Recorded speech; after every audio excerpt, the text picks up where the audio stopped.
100,000 plus have been here this weekend to enjoy racing.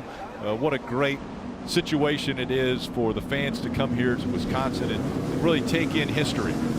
It's an amazing location. I've seen a lot of races from here, but never been able to experience it in person. And I'm going to tell you, this is a racing town. Jeff, you said it in the pre-race. Everywhere we go, at and away from the racetrack, they are excited NASCAR's in town. That's tons of energy. So fun to see. So again, Hendrick Motorsports making up row number 1. William Byron won the pole earlier. Kyle Larson, second fastest. They come up the hill, and then they've still got about 200 yards until they get to the start-finish line. But the field 2x2. It's been 65 years since the Cup Series has raced at Road America, but they're back, and they're under green.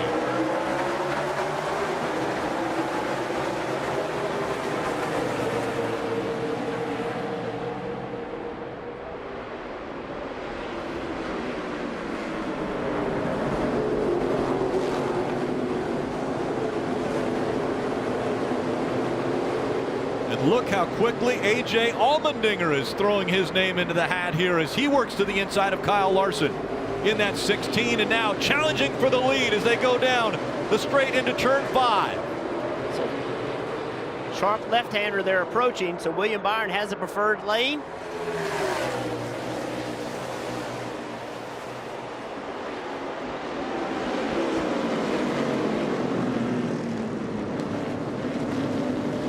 Most of these guys are running on this racetrack with other cars for the first time. You know, they had a little bit of practice, qualifying. Everybody pretty much staying away from each other. So racing this track by yourself versus having a bunch of traffic, it's two different things.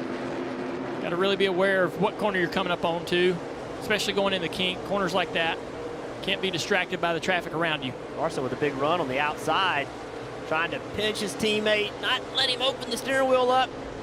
Wasn't able to do it. Before they get to the carousel. So now William Byron out front, Larson running that second spot. A.J. Allmendinger is third, Tyler Reddick in fourth, and Austin Cindric in fifth. Big question mark for A.J. as they go through the kink for the first time. What is that equipment that he's driving like? Can it withstand the work he's going to put it through? He didn't get through the kink very well. He's getting a challenge for position here on the outside with Reddick. We know he's got pace by himself.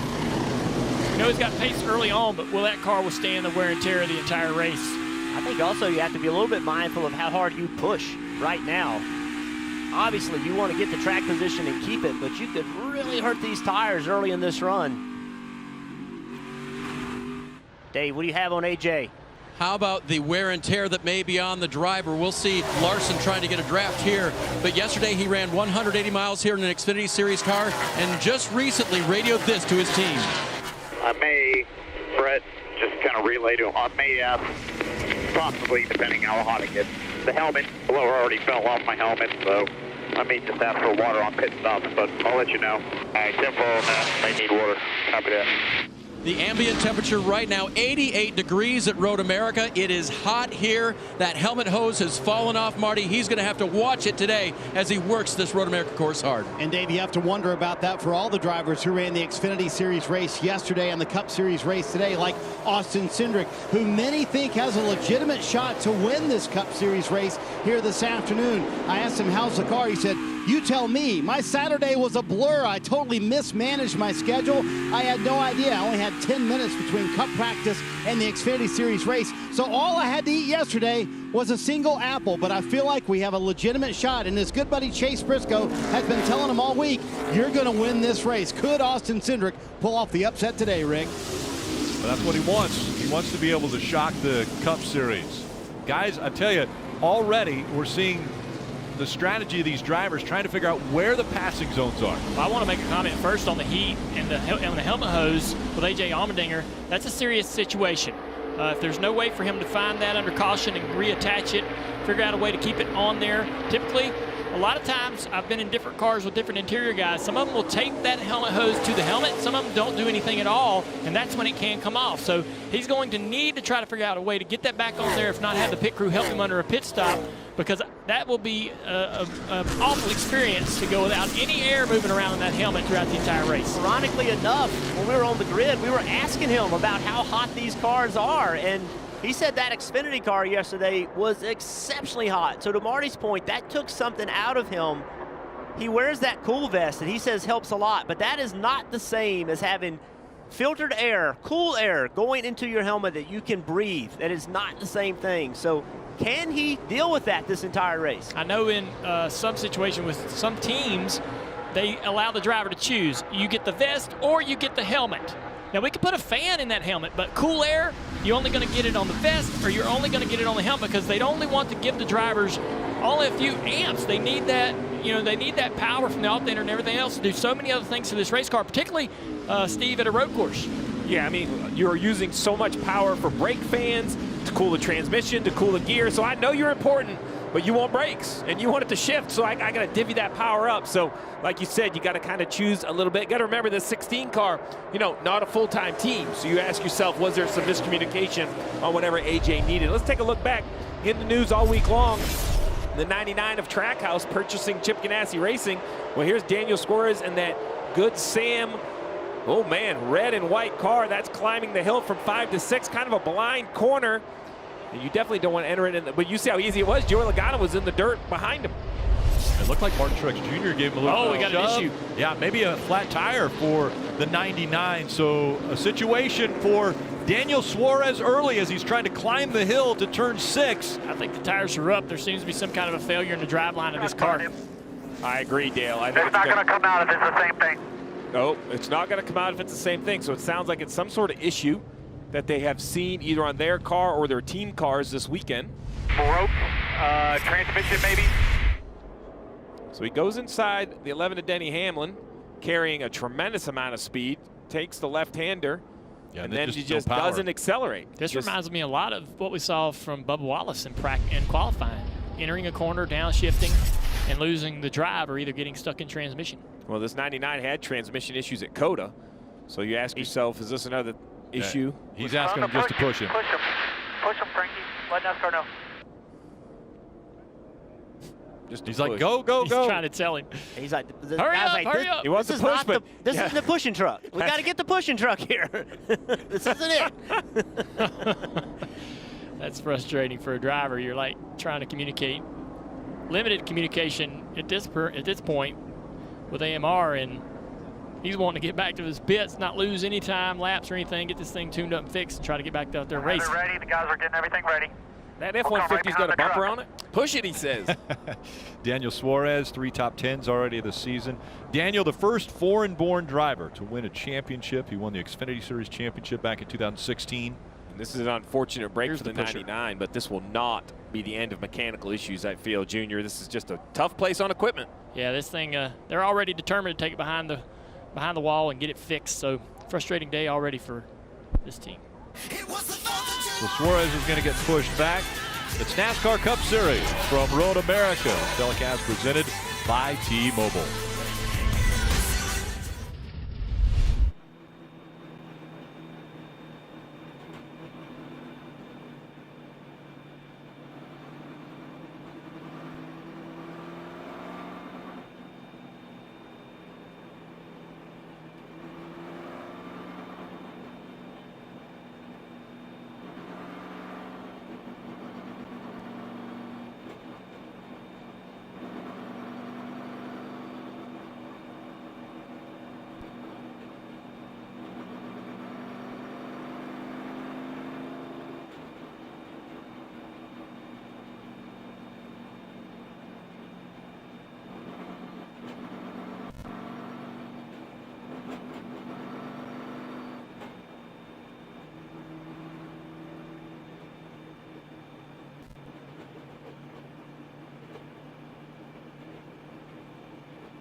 Gotta love that music. The Olympics begin July 23rd, live from Tokyo on NBC. You can have a taste of the Olympic spirit.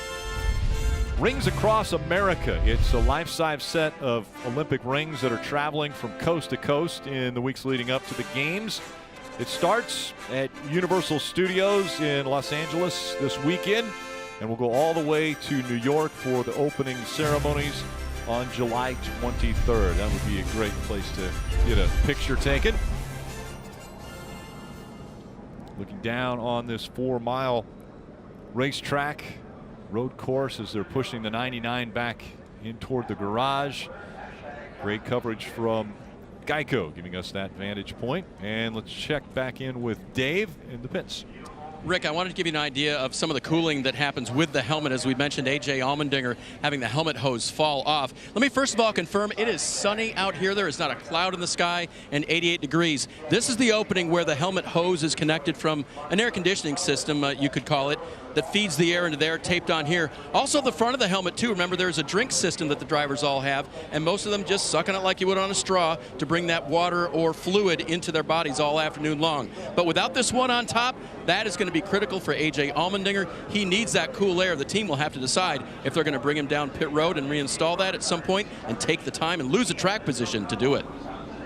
Yeah, that air is spread all through the helmet. It cools your head. It also brings you fresh air to breathe. So, and it's so hot. Once you get used to having it and you don't, oh, it is horrible. I can promise you, AJ tried his hardest to find that hose under this caution. Oh, yeah. I mean, he was probably reaching around in there as hard as he could to see if he could access that hose and refasten it. And Dave left it open-ended like they may pit to repair it.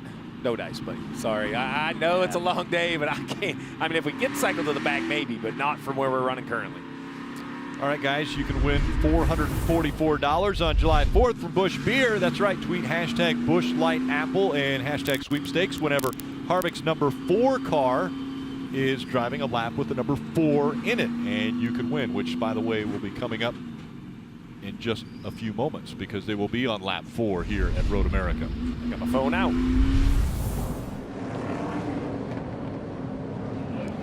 Big mover so far. Chase Elliott all the way up to 20th. Jeff, you pointed that out during commercial. That's a big gain from someone who had trouble in qualifying. Kyle Busch on 25th.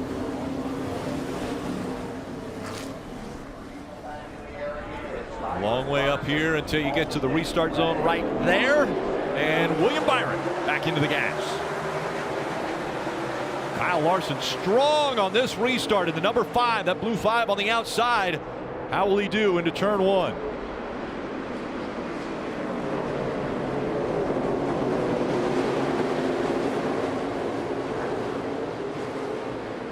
Ross Chastain in the 42 and Austin Cindric in the 33 fighting for that 5th spot right now, side by side as they go through 5. And one thing I love about this racetrack is being on the outside of some of these corners isn't an automatic loss of a position. You race these guys if you want, maybe even carry the momentum on throttle coming off the corner to have the opportunity to run down and be on the inside on this corner. Great racetrack.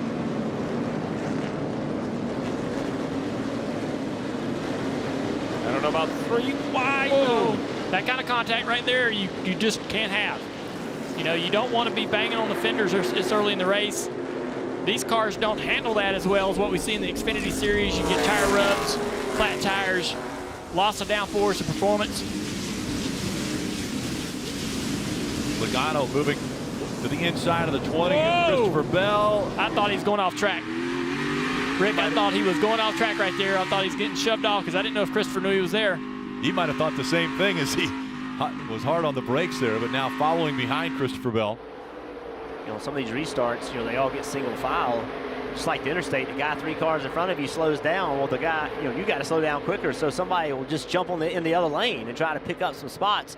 That looks like what Joey's doing there. Marty, that was a 48 car. Hey, Jeff, yeah, we've talked about keeping the drivers cool. Well, how about keeping the race car cool as well? It's a bit of a concern in the 48 camp. Listen to Alex Bowman on the radio. So you got 270 on the water. You said the brakes were getting a little soft there. Yeah, 10-4. 10-4. We don't have any cooling we can open up, so you know, just making sure you have your fans on. I know you do. And we can open up the grill a little bit more and try to work on getting it cooler.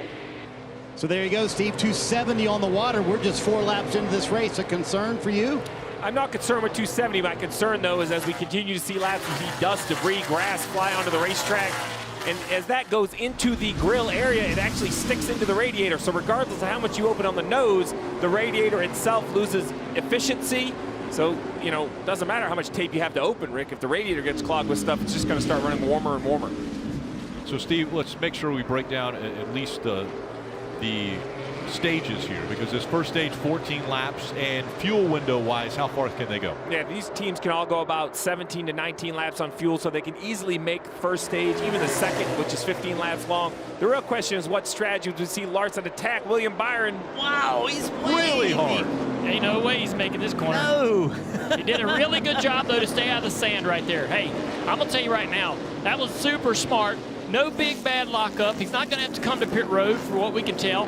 And he only lost a couple spots. He didn't spin the car out, didn't end up in the grass. Great job. I was either thinking William Byron must have really overdrove it, or nope, it was B. It was B. Larson was just way too deep. I just know, though, but most drivers would have ended up in a bad way there.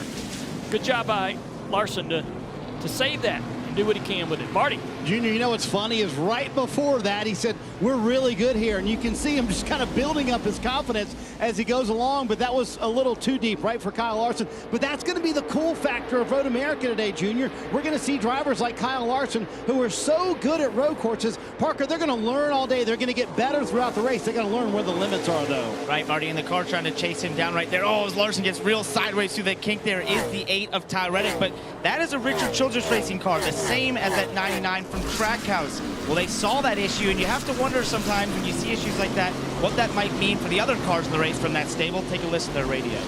The 99 broke a train there, so just be mindful on your shifts. Yeah, they've had some weird stuff going on this year on the road courses. About every race since the NOMA, they've had issues. So I'm not worried. Oh, there's the answer. They're not worried. Maybe thinking the 99 might be doing something a little bit different for their transmissions. The 8 car right now handling great for Ty Reddick. He said, I don't need any adjustments in this thing. Yeah, Parker running in the 4th spot right now is Tyler Reddick. Austin Cindric behind him in 5th, and Ross Chastain 6th. Larson only fell back 1 spot. He was running 2nd to Byron. Now it's Allmendinger who has that 2nd spot.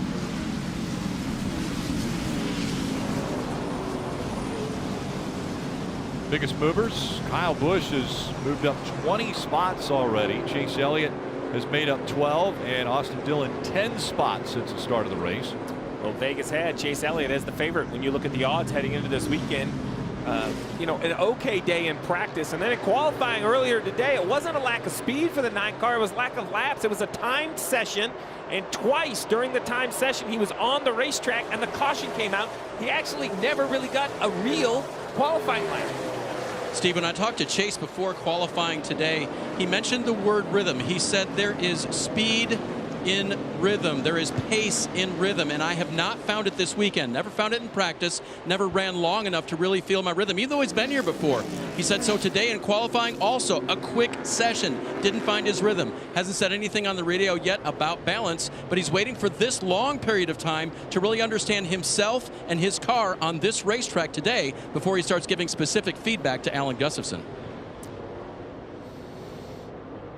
Great info, Dave, as we watch Chase Elliott continue to climb up the ranks. It's William Byron, the other Checkered Motorsports driver, leading this field.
Red and white stripes, star fields of blue. These are the colors, the American dream come true. A symbol of freedom for me and you. What a great place to spend the 4th of July. NASCAR Drive, that's your live race day companion. You can follow your favorite drivers with high-definition in-car cameras. And all you have to do, visit NASCAR.com/drive, or you can download the NASCAR mobile app today. On board with the 9 of Chase Elliott, that front bumper cam provided by Xfinity. Gets a great shot as we look at the rear bumper of the 22. Look at the run. The 9 gets down to turn 1. He's going to peek out and overtake the 22 into turn 1. Unfortunate weekend for the 37 of Ryan Preece. He had an accident in practice, had to go to a backup car, and then just a few laps ago had an issue with his car under braking. I'm not sure exactly what happened, but smoke coming out from underneath it. I'm not sure if this is driveline, be it transmission or engine, but that's going straight in turn 5, which connects to the garage area. So the 37 of Ryan Preece not having as exciting of a trip to Road America as he had hoped for. Road courses are difficult on these cars, and already we've seen Daniel Suarez, now Ryan Preece, both off of the track and back into the garage. And you see another car there coming through with the smoke rolling out from underneath it. But this is a tough course on these cars. Yeah, we see rock solid mechanical vehicles at most of the ovals. And to be honest, even Sonoma and Watkins Glen they've found a way to get those cars to the finish line. But I think a little bit of unfamiliarity with the drivers and their shift points. And we went out on this track, Jeff. These curbs are anything but smooth. They're very rough. You know, the curbs on the outside of the track, the curbs on the inside of the track. So as you're accelerating, you run into these curbs. That's hard on transmissions, hard on axles. On top of that, you have way more high-speed braking zones at this racetrack than you do any other place we go. So that's more pressure, and you downshift on that transmission. You have to be more precise here if you're going to have the car live. I think about tire fall off drive when you're trying to put the traction, the power down and spinning the rear tires, braking into the braking zone, and staying on the, using the curbs. Those things beat the tire up, beat the rear tire up, especially. So you got to use the curbs because it will make a faster lap. You also need to be careful sliding the left rear tire across the curb on the outside exit right here. You're coming back up on the racetrack. Try not to go way out there and slide across because it's just as rough as that interior curb. Can beat that left rear tire up, and it's going to hurt the car in the long run. Remember, Chase Elliott started this race 34th, and already he's up into the top 15, running 14th right now. Impressive run. Chase Elliott right now 12 seconds behind race leader William Byron. So let's take this opportunity to make a whole lap Road America with Chase Elliott. You'll see turn 3 right-hander. We talked about the heavy braking zones. All those braking zones require downshifting, heavy brakes.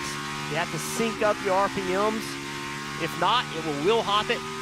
That can damage equipment. You heard him in the rev limiter a little bit right there. Now, downhill braking. That's really easy to get the rear end hopping because the weight's off the rear end of the car. One of the things I noticed about Chase is he downshifts late. He doesn't use the engine braking of the downshift. I typically used a lot of engine braking, really high revs to help slow the car down and stay off the brakes. But he uses a lot of brake, very little engine rev. And that's easier on the components. Harder on the brakes, but easier on all the other components. Brakes can take it as long as you keep the temperatures down with the front fans. And so that's just a different style, and it's obviously working for him really well. Look at this corner. Look how long this corner lasts. This is the carousel. Look, the car's leaning the wrong way. The banking actually is the wrong way. It's off camber. Chase using every bit of racetrack. This is the kink where we saw so many troubles in practice. 3/4 brake pressure. 115 miles per hour through there. I had no idea they used the brakes in the kink until this weekend. I think a couple drivers were the same as you. I mean, damn. It's just not as fast of a racetrack as it looks. And, talking to Cindric about going around the carousel, he's like, oh, it's not fast. It's slow. We're creeping. We're hardly touching the throttle. and we brake into the kink. I'm like, what? I thought it was a lift back to the throttle, but it's you got to brake. Slow it down. One thing I love about it, man, he turns in really late, comes across that corner in late apex and gets a good straight run off. That's going to protect that drive off on the long run as well, but that also tells you that car is turning well. When you can wait and turn later than everyone else, you're going to get a better shot off the corner. It also shows you how good Michael McDowell's running, who's right in front of him. He really's not running him down. I was just going to say, Michael McDowell, obviously, he's had success before NASCAR at Road America in the Pro Mazda Series, which is the IndyCar feeder series. So he has been running right in front of Chase Elliott in that 13th spot. So we're going to talk a lot about the racetrack, about the speed, about the corners, and the word strategy will be used all day long. And kind of the first tee in the road, if you will, is coming up in a couple laps. This track is so big, Dave, that you had the opportunity to come to pit road a couple laps before the end of the stage, provide service to your car, and go back on the racetrack without losing a lap. It'll be interesting to see if anybody decides to do that. Let's talk a little bit about 6th place. Ross Chastain started 8th and has gained those couple of positions. 5 starts here in the Xfinity Series, so this huge crowd on July 4th enjoying the Cup cars. Ross has seen it before here in Wisconsin, supporting NASCAR in the Xfinity Series. Right now, their only concern for Ross, a little right front damage to the 42, but otherwise running strong. Marty? Dave, we've talked a lot about Chase Elliott coming from the back. Well, how about Kyle Busch from 40th all the way up to the 16th position, plus 24 spots for Kyle Busch. His one concern, he told me before the race started, I just don't want to damage the car at all coming through the field. So he's been very careful, very patient, making his way through the field, up to 16th so far for Kyle Busch, Parker. That is the same for Austin Dillon, who's up to 21st from starting 33rd in this race. Just couldn't quite get a lap in qualifying. Every time they were on a lap, the red flag would come out. But even more remarkable, considering that Austin was in the Trans Am race earlier this weekend, and on Thursday, during one of their practice sessions, he lost the brakes completely in that car. In turn 8, went hard into the barrier. They repaired the car over 2 days, so he got very little laps. He jumped in that Trans Am race last night, started dead last, drove all the way from the top 5 and turned the 2nd fastest lap. And he said, I really learned some things that are going to help me here in the Cup car. Oh, we got an issue with the 96 guys. 96 goes around, and that's Ty Dillon. Looks like it's exiting the kink. Stays green. Fortunately for Ty, no damage. It doesn't appear that he's hit anything with that car. And we're seeing pit stops, just as you had mentioned, Steve. Dave? Oh, and Tilley goes through the Kyle gravel. Tilley off in 78, and then we'll see if that brings a caution. He stays to the outside there, tries to keep the momentum going. Martin Truex is on pit road trying to take advantage of this situation before the end of the stage. He'll come down for a little right front damage repair on his race car. Otherwise, it's been pretty well balanced. Marty? And Dave, with that potential caution coming out now, everybody happy with the move that they've made to come to pit road. Among those, Austin Cindric. This is an advantage of a team really not racing for points. They don't have to worry about those stage points at all. Everything is focused on getting the win. Cindric saying his car kind of falls off the longer they run. And Kyle Busch, Ben Bayshore told me this morning, at some point we have to do something different than everybody else. Well, here it is. First fork in the road. They decide to take it pitting before the end of stage 1. They hope this gets some track position for Kyle Busch, who started shotgun on the field. Still no caution though, Rick. No caution, and if you're at home and you think, oh, and the yellow is out now, huge advantage for the cars that have already been to pit road for service. I was getting ready to say, if the pit stops look funny, they are. They're backwards from what you normally see. The driver is not next to pit lane, so the orchestration of the pit stop, the footwork, and the travel of all the pit crew members have to be adjusted here. So we saw mistakes yesterday. We'll see who has any issues here. Let's take a look at what happened to the 78 and how he got here. That's that carousel, and it looks like the left front. The left front was low on the car, it looks like, guys. I don't know if he had a tire down or suspension problem. 33-year-old Kyle Tilley from Bath, England, brings the caution out. With that car where it is, if we look at this shot right here, they have this little area. I'm going to see if I can draw on it.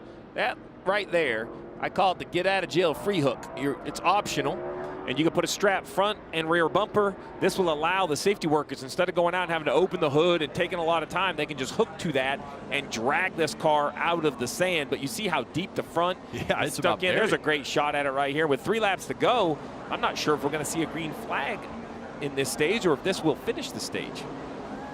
Yeah, it looks like it might take a little while to get Tilley out of here, as he's buried almost up to the lights on the front of that car. We're hearing that Austin Dillon a little too fast exiting pit road. So even though the advantage that he thought he had, it's going to go away now. Just evaporating with a penalty. We'll be right back with more from Road America.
Fourth of July, nothing's better than motorsports. How about that, boy?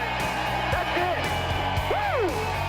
Checker flag right here. Hell yeah! It just says freedom in America. The 4th of July is obviously a great weekend to celebrate our country. Road America in Wisconsin. I'm sure it'll be a good party and fun race. Definitely a great party as we welcome you back. NASCAR Cup Series Racing, telecast presented by T-Mobile. And what a beautiful sight here at Road America. These fans out here enjoying the weather, enjoying racing. There's brats, there's beer. It's a lot of fun for everyone involved. Milwaukee Bucks fan. There's a lot going on. So we had two other penalties during this pit sequence. 34 Michael McDowell and the 14 of Chase Briscoe, both driving through too many boxes. Becomes a little more difficult here. You're going backwards down pit road essentially. Driver's on the left side of the car, so he doesn't have as good of a vision getting into his pit box as he normally would. And another thing I think that hurts that and makes that more possible, Jeff, me and you took a lap around this track and came down pit road, and the boxes are really short, right? So, I mean, the cars barely kind of fit in there as it is. I think it's easier to run through more boxes because you're really covering just a very little amount of ground. And right now, it's a lonely place, but it's about to pick up, Steve. They won't open pit road until the end of the stage, so they're going to make everybody go around until the green and white checkered comes out, which means that William Byron's going to win stage one. You see Kyle Tilley. He was able to get out of that gravel pit, and he's making his way back into the garage. Jack Collinsworth, he is out there enjoying some of the coolest fans in all of racing. We have found the most prestigious mobile home winners. of the Awesome Campsite Award. It's the Andrews and the Niles family from Janesville, Wisconsin. What was it that put it over the top? I think it's got to be our enthusiasm and the outfits. Enthusiasm and outfits. You just couldn't stop buying anything, could you? Stop buying anything. It's simple words to live by. Party like a patriot. Boom, y'all. I agree. I think it was the outfits. Those are spectacular. Congratulations to them on winning that prestigious award. Look at all the campers and the cars and the fans just everywhere. 640 acres and it's packed full of fans, and they're enjoying the day.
It's time for our Carvana IndyCar update. Earlier today at Mid-Ohio, pole sitter Joseph Newgarden led 73 of 80 laps to get his and Team Penske's first victory of the season, holding off Marcus Ericsson and avoiding the late race heartbreak he has suffered the past few races. On this July 4th, Mr. 7-time Jimmy Johnson, Carvana and American Legion honored veterans with patches from both organizations featured on his 48 car. Pretty cool. Next race for the NTT IndyCar Series, that's the Music City Grand Prix from Nashville. That's August 8th on NBCSN. I cannot wait to see these Indy cars go over the Korean War Veterans Memorial Bridge right over Cumberland River. There are limited single-day tickets that are on sale this Tuesday. Racing, fireworks, concerts, what an exciting weekend it will be for the NTT IndyCar Series.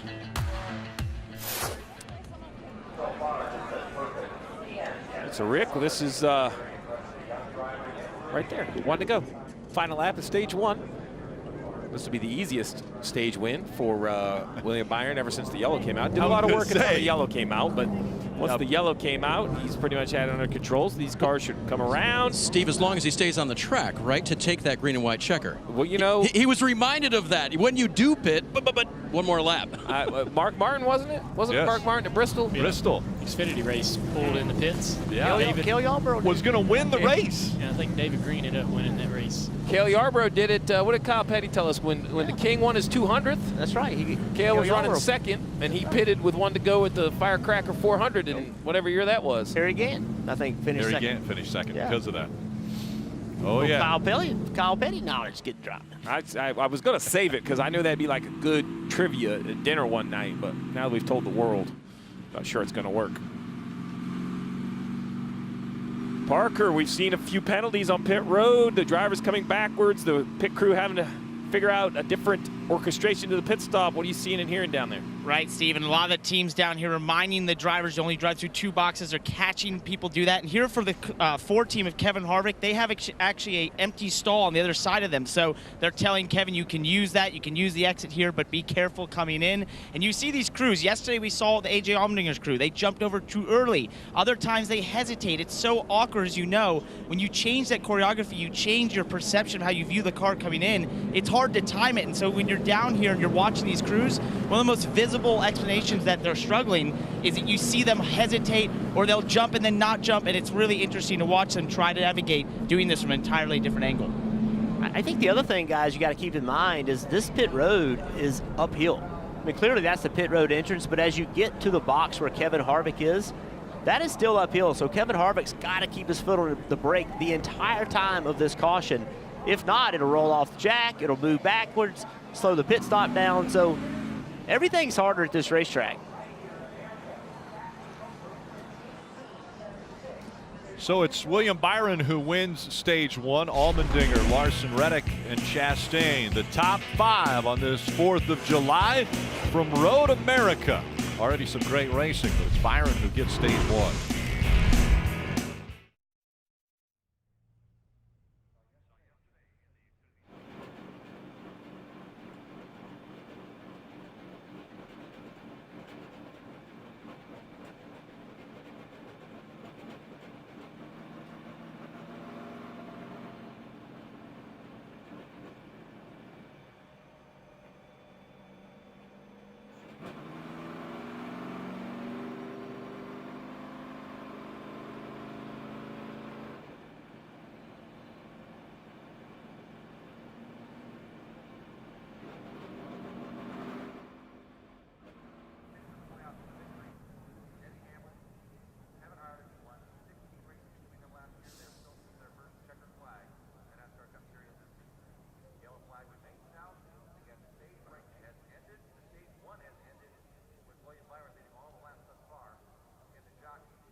NASCAR on NBC is brought to you by Ford. Built Ford proud. Sonic. This is how we Sonic. And by Monster Energy. Unleash the beast.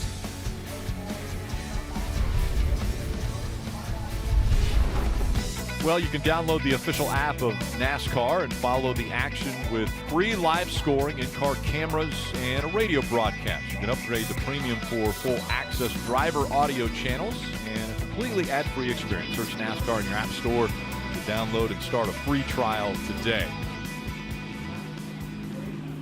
So The 20 of Christopher Bell was trying to get by the 21 of Matt DiBenedetto. You see them here, and listen to what Christopher Bell had to say. What happened with the 21? Well, he went to go protect the bottom and then left me half a lane on the top and braked earlier than I anticipated, so I had to go through the grass. 10-4. Looked like he couldn't decide on where he wanted to be there. Yeah, you did good. You blocked the bottom and the top. A little bit of right front damage to that fender. Oh, they'll be able to make some repairs to get the aero back on that car, but I don't know if he was going to make the corner, even if, I don't know if, you know, Matt broke that early, or looked like the 20 just cooked the corner a little bit. But all right, it's time for the pit crews to go to work, and we'll throw it down to Dave. Rick, the 16 of A.J. Allmendinger, pretty decent for him, but they're going to lower the air pressures in all 4 tires to make that car more compliant for the driver. One thing they're not going to do, according to the team, is work on that helmet hose. A.J. will be asking for bags of ice and water to keep himself cool as he can this afternoon. Meanwhile, the leader, William Byron, also on pit road. The car operating very well for William. He's led the whole way, won the stage, 3rd of the season for him. No real changes to the car. Said it was just a free to start, but that's pretty typical, Marty. Dave, the one thing with 11 teams short pitting stage 1, the best these guys who have led the entire race will start is around 9th or 10th or so. Kyle Larson said once he overcooked turn 5 that one time, he said, I was afraid to try and outbrake anyone else. I got to work myself up to it. He said, my biggest problem, turn 7. We're, quote, just flat slow through there. But he feels like drive off fairly good. Of those who pitted William Byron, hold serve here on pit road with the 2014 delivering a nice stop, Rick. Yeah, Denny Hamlin also, his crew gets him out 4 spots better than when he came onto pit road. Chase Elliott also, difficult stop though for Allmendinger. Lost 8 spots on pit road. We'll be back for the restart right after this.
An historic place right here in Elkhart Lake, Wisconsin, back in 1956.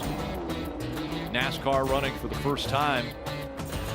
Tim Flock got that first win. It was actually a rainy day when he was able to outdo the competition. Let's look back on 1956 and what was going on. How about the first commercial videotape recorder was introduced? Peacock for NBC made its debut. President Eisenhower had the interstate highway system signed into existence. Of course, Tim Flock won the race. Elvis Presley's first appearance on the Ed Sullivan Show. Don Larson throwing a perfect game in the World Series in October. And then the Summer Olympics in November. Yeah, but it was down under in Melbourne, Australia. And how about a few drivers that celebrated, well, 1956 as the year they were born? Rusty Wallace, Ricky Rudd, Terry Labonte, and DJ. Stack your talent right there. Yes, it was. So we talked about strategies and opportunities, and the risk reward of pitting before the end of the stage. The reward was track position. The risk was you were going to have a couple laps on your tires. Hard. Well, the 19 of Truex, Cindric, Matty D, Kyle Busch, they all pitted for that risk reward, but then the caution came out, so they have no green labs on their tires. Still have fresh tires. Kyle Busch was 16th when this whole cycle started. Here he is in the second row. This could, you know, all the way back at stage one could be what changes the whole complexion of the race. Opportunistic, you would say, for some of those drivers that were on pit road when the caution came out. Long climb up the hill before they will get to the Geico restart zone. Again, it's Truex, Matt DiBenedetto making up row one. Back underway for stage two.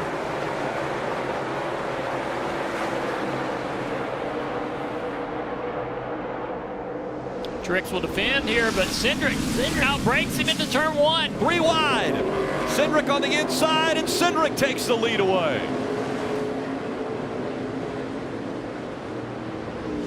Impressive corner by Matt DiBenedetto and Austin to get through and pass one of the guys that's dominated at the road courses along with Chase Elliott over the past several years.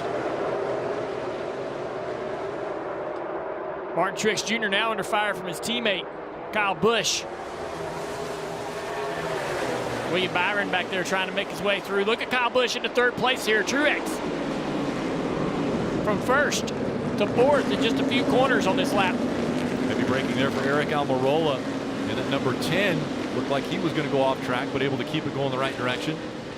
Now, Truex pulling away from these guys, bringing the fight back to Kyle Busch in these few corners here. Bubba Wallace able to clear that 10. So he holds on to the 5th position. William Byron's making a lot of ground here on this restart. Doing a great job. One of the first cars that came to pit road now, climbing back through the ranks.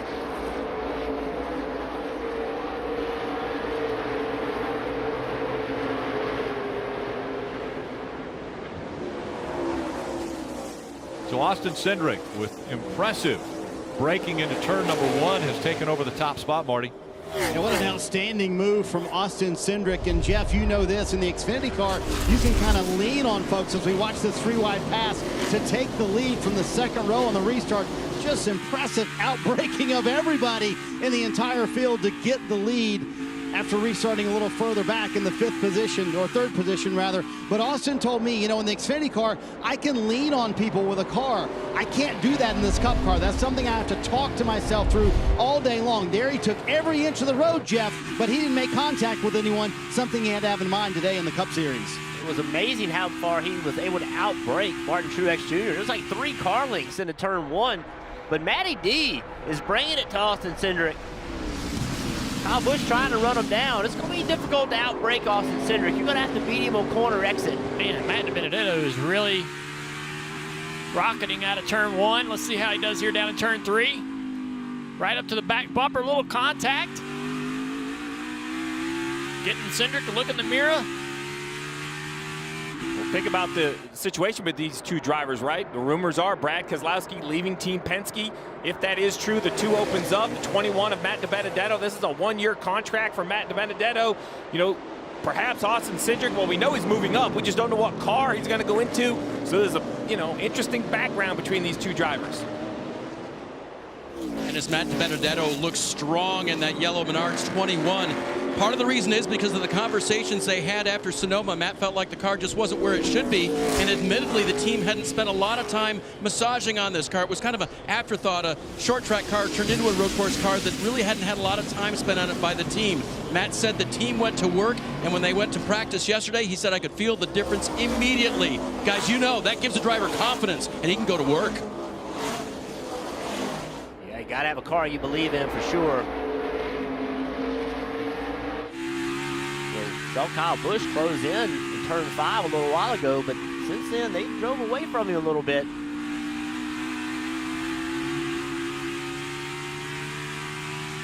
Check out the Toyota driver update.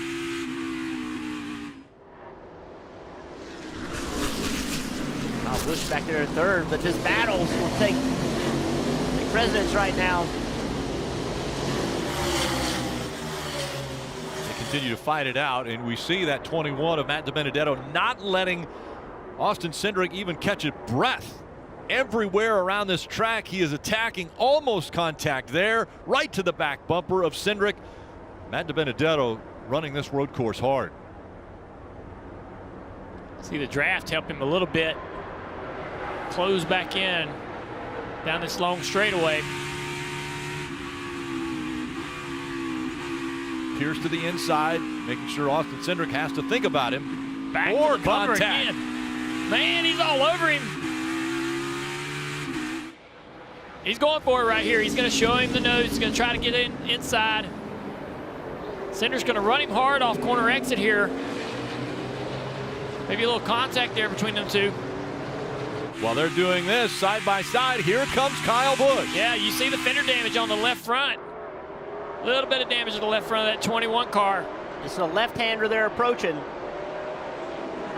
Both of them in the corner so deep. Oh, Matty D going to try to cross him over to set him up for the left-hander up the hill. What a great turn by Matt DiBenedetto, and he takes the lead at Road America. Austin Cindric's not done with this fight. Now he's trying to do the same thing. Matty D's got the preferred lane, though. All clear. Ooh, that's a great thing to hear when you're driving, battling for the lead. All clear. Two Mustangs fighting it out for the top 2 spots, and then right behind them, that Toyota of Kyle Busch. He was able to close the gap. Now we'll see if he can do anything with the 33 of Austin Cindric. With NASCAR's increased footprint at the road courses across their schedule, your performance at tracks like this, Jeff and Dale, I think improve your resume to owners more than perhaps anything, right? You now know there are 5 to 6 different road courses in the regular season, plus one in the playoffs. If you prove like Matty D is doing right here that you can lead laps and potentially win in a road course, I think you look better to an owner. Oh, I agree. There's so many road courses now. It's so important.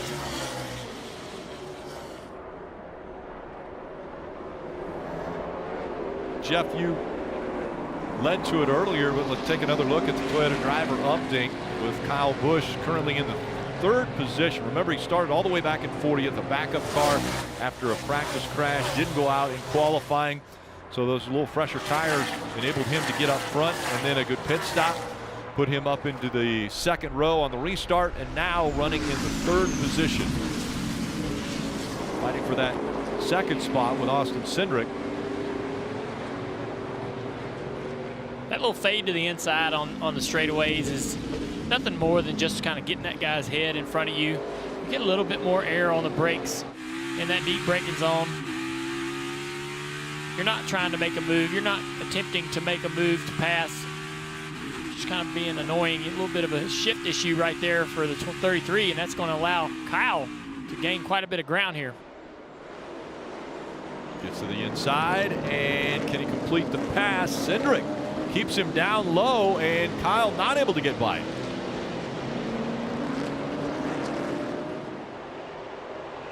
(21-33, 18-19). And the 24 of William Byron in the top 5. Now, Matt DiBenedetto starts to stretch it out a little bit here at Road America. NASCAR Cup Series from Road America telecast presented by T-Mobile.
The 149th Open Championship. The best golfers in the world compete on the rugged shores of the North Sea at Royal St. George's Golf Club in England. The Open Championship, July 15th to 18th on NBC and Golf. We heard that the 11 of Denny Hamlin was having some issues potentially with his brakes fading just a bit, and it was evident as he was entering turn 5. Yeah, this is that hard left-hander downhill. Just couldn't get it slowed down like he needed to. Kind of hung a right to keep from running to the back of Chase Elliott. Then right here, Steve, I hope he didn't get damaged right there.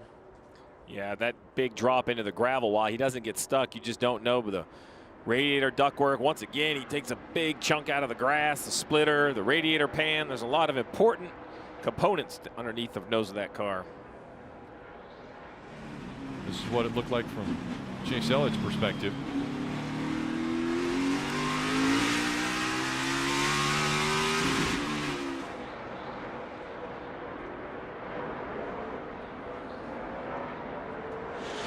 Wow, look at those replays of Denny Hamlin and his off-track excursion there. Hey, Burton, if I told you you had brake fade and you were having wheel hop, what would you say if you were behind the wheel of that 11 car? Help me. I don't know how you're going to help me, but please help me, because that is the worst of the two things. Brake fade and wheel hop, Marty. That's not good, and I think they may be coming down pit road here in a moment to just check out the car for Denny Hamlin. Obviously, they've lost all this track position now, and they're debating on whether or not they should just pit here. Yeah, his brake ducts are full of grass. He's going to have to come to pit road to get that off right away. Be able to get some cool air back to those brakes before they have any serious issues and cook the brake fluid. But the problem is, you know, if you have brake fade, that means that your brakes are not. Aware of the brakes. If they start to fade, we'll have to come. If they start to fade, we'll have to come.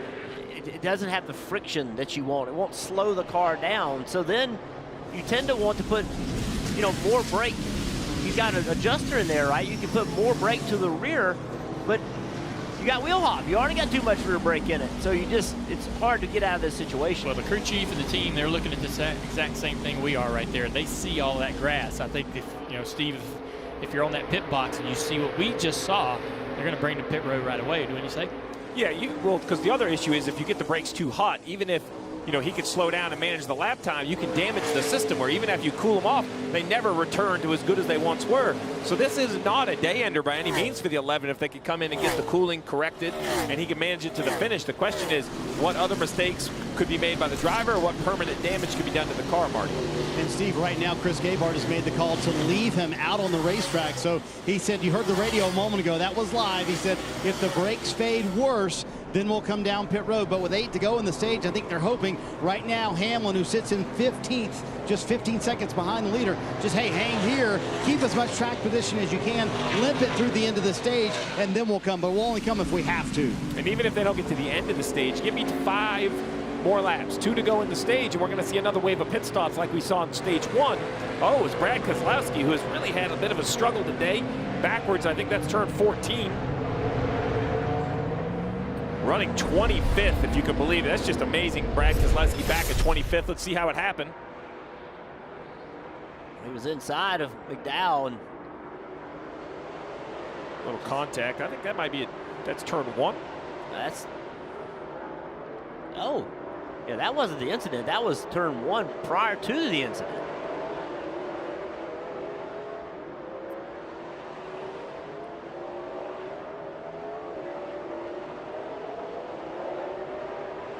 That's just good hard racing there.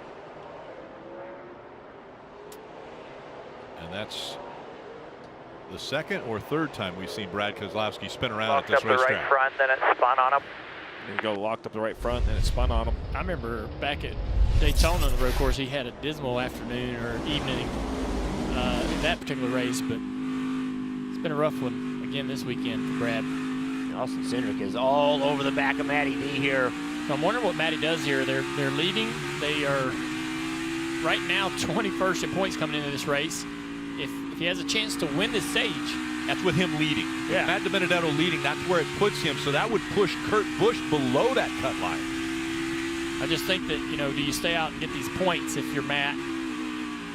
Coming into this race, though, he's 21st in points, so he needs points.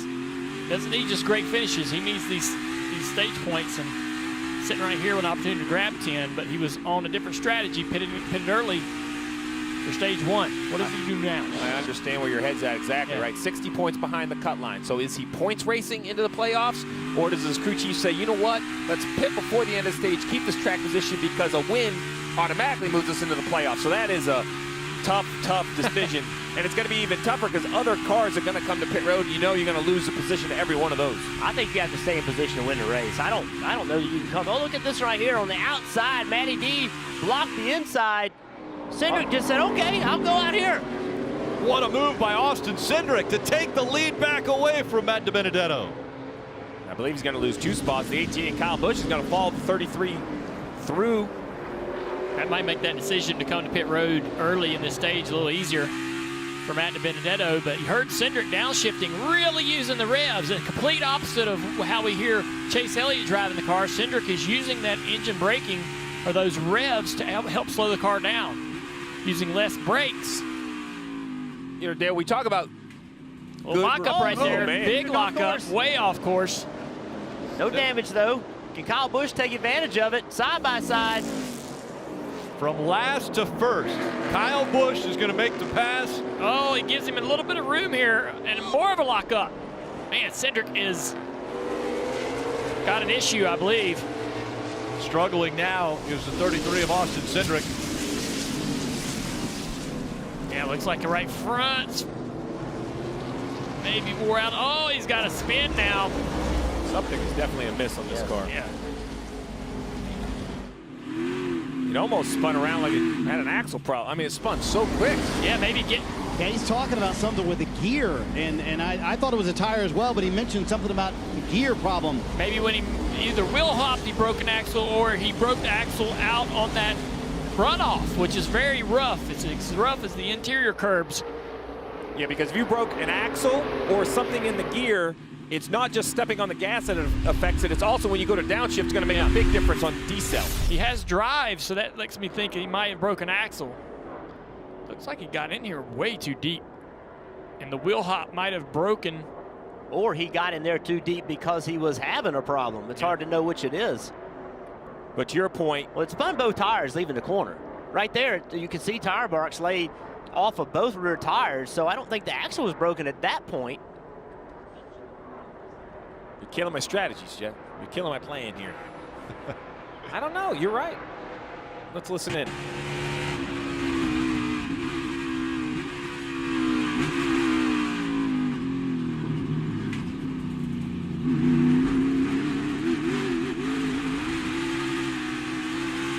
He wouldn't have been able to accelerate that like that with an axle broken at that point. Right. Agreed. See right here, he's got good acceleration. There it's broke. Yep, there it broke. Yeah, he said he thinks it might be the left rear shaft is what he's saying right now. So trying to diagnose it while he's trying to come to pit road while the team figures out if they can fix it on pit road. Also, by the way, Denny Hamlin will pit this lap as Austin Cindric tries to make his way here to pit road. So eventful day already for Austin Cindric. Jack up the left side. Stretch, check. What do you guys say back? No change. We're not changing tires right away. So all right, road crew over. Check, jack it up, and check the left side stretch. Look underneath, make sure your shocks are hooked up. 3, 5, 4, 3, 2. So they're going to jack it up to see if the shocks are hooked up. They think perhaps it's a suspension item. I thought they were going to try to turn the rear tires to see if it was a driveline issue. Shocks hooked up, Steve. That's So now they're trying to figure out that it's the axle. Yeah, so he's pushing the right rear. You're going to see if the rear end ratchets go to the other side. They're going to spin that tire, and you should be able to hear the ratchet in the rear gear. No, that is connected as well. So now, unfortunately, locker. Sounds like they're trying to. It's the locker. The left rear was spinning, leaving marks under acceleration.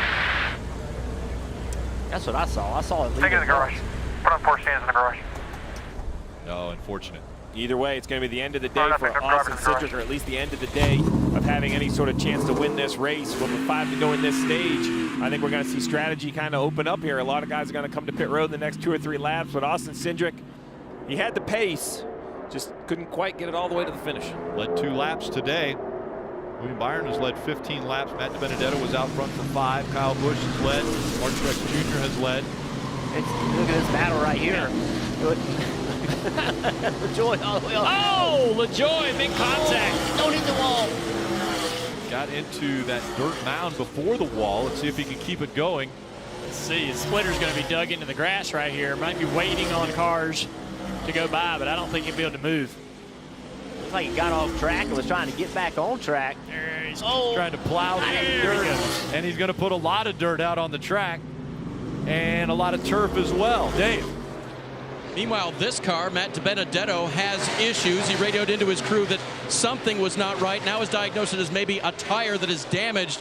He asked how many laps to the end of the stage. They told him 4. He goes, it's not going to make it that long. So we'll see if they bring Matt to pit road early to take care of that. They're talking about pitting this time. You hear the radio. Get all you can to pit road, still by 4. If I'm a crew chief and seeing all this, I'm having a stern conversation with my driver. We aren't even halfway. Guys, we got to finish this race. It's 4 miles. Lots of area around 4 miles of racetrack. Curbing, grass, damage. Let's take another look at this. The 7 gets wide, I think, Jeff, and then tries to rejoin. Yeah, he's way off track and just tries to come back on track and contact. I think that's Austin Dillon. Yeah. He's like, man, I'm here. That was hard contact between those two cars. I know it's damaged the right front of the 7, but you have to wonder what it might have done to the 3. Oh, gosh. Hit him right in the wheel, right behind the left front tire. You know, what do you do? Austin can't get out of the way. You got to get back on the track. Yeah, man, I think if you're Corey, you gotta lift. Well, that's make sure easy you for have you him. to say. I mean, you can't just force the guy over. I'm coming in. You've already missed the corner. All right, so here's Matty D. He was complaining about thinks he has a tire problem, but needing to keep this track position. Look at Chase Elliott taking the fight to Kyle Larson. Motorsports drivers side by side. Kyle Larson and the 9 of Chase Elliott gets by. You see the hand going out for DiBenedetto, letting them know he's coming to pit road. Look at the 42 diving to the inside of Kyle Larson here through this corner. Has to give up that position, but so make a note of that. Kyle Larson falling off at the end of this run. Yo. Chase is coming too. There with you. Don't slow down. Here we come. And they get to the commitment line and then to the speed line. Dave? Strategy move by the 9 team to bring Chase Elliott in. 5th place, Matt DiBenedetto comes in the 21, led 5 laps today. That car very sporty. They'll both get service for Goodyear tires, Sunoco fuel to fill them up and give them strategy options moving forward. But mainly DiBenedetto's team wants to see what's going on with a tire he says is damaged, Marty.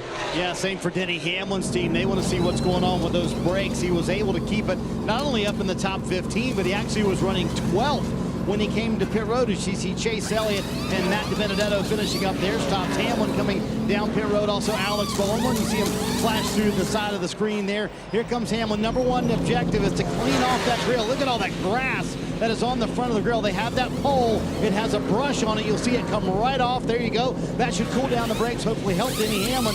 But even with that grass on, he turned some terrific lap times. In fact, for a few laps, he was the fastest car on the track. Alex Bowman still dealing with that heating issue as well. Car still running a little bit warm, but still having a decent run in that 48.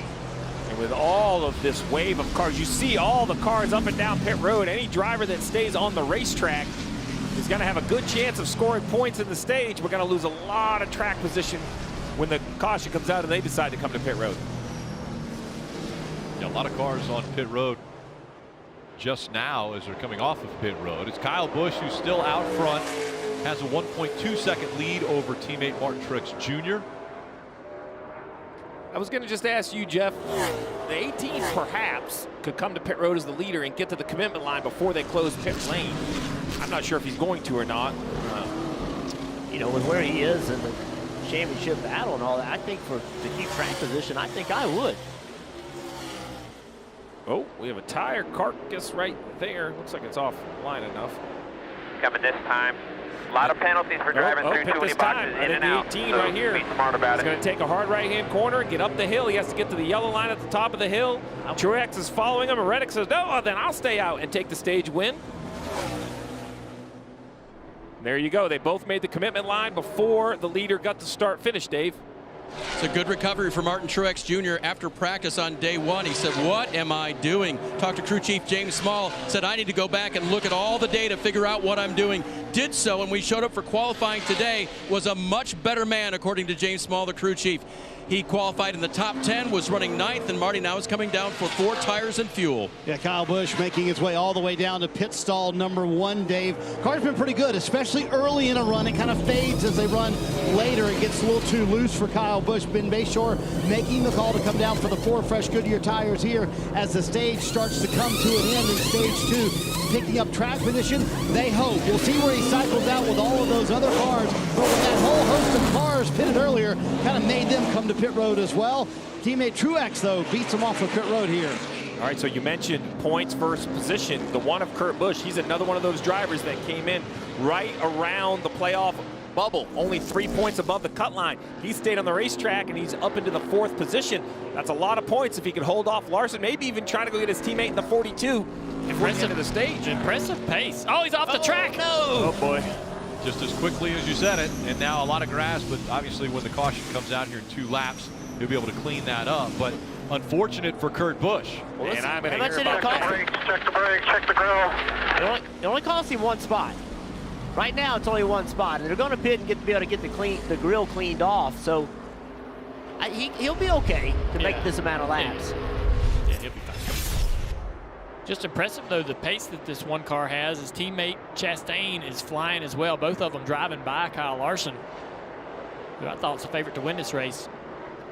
I thought this car was going into the wall, or at least suffer some type of damage. So, heck of a save by Kurt. A little bit of mistake about the 1, but we're here in the 19. Too fast entering. Good strategy gone bad with a penalty. The penalty has hit a few different drivers today. This time it was Martin Truex Jr.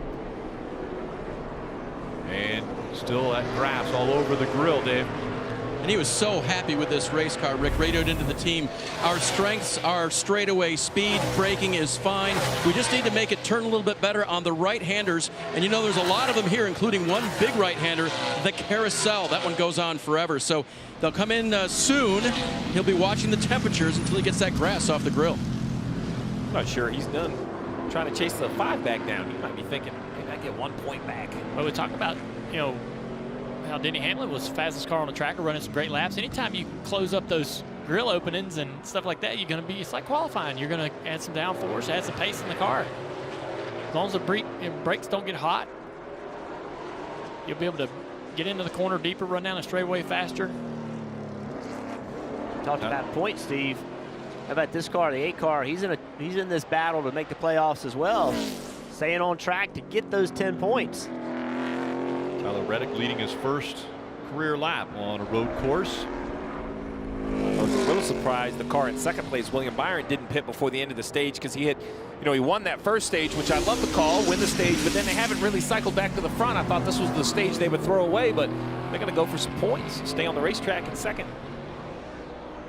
Hey guys, look who's going to get stage points even though they pitted Kyle Busch sitting in 10th. They told him, hey, take it easy. The 19 had that penalty, so you just take care of those tires for this 3rd stage. Well, I'm looking at some lap times for some guys that pitted and just sitting there trying to save tires. Like, some of these guys are creeping around the racetrack because they're going to line up in front of everybody that pits, so they're trying to just save the tire the best they can.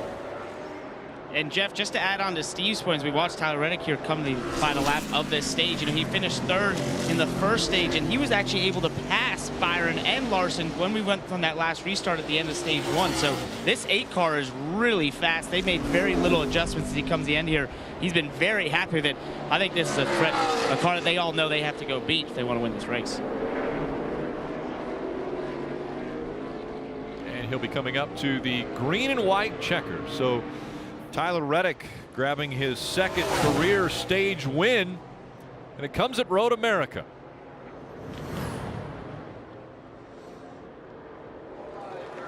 And as long as he makes it into the playoffs, that'll be a playoff point that he's earned as well. William Byron, the winner of stage 1, finished 2nd in stage 2. Ross Chastain, Kyle Larson, and Kurt Busch round out the top 5. Great racing both on and off track here at Road America. This time it's Tyler Reddick who gets the win in stage 2.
NASCAR Cup Series from Road America. This telecast presented by T-Mobile. Fans enjoying a beautiful 4th of July here from Road America.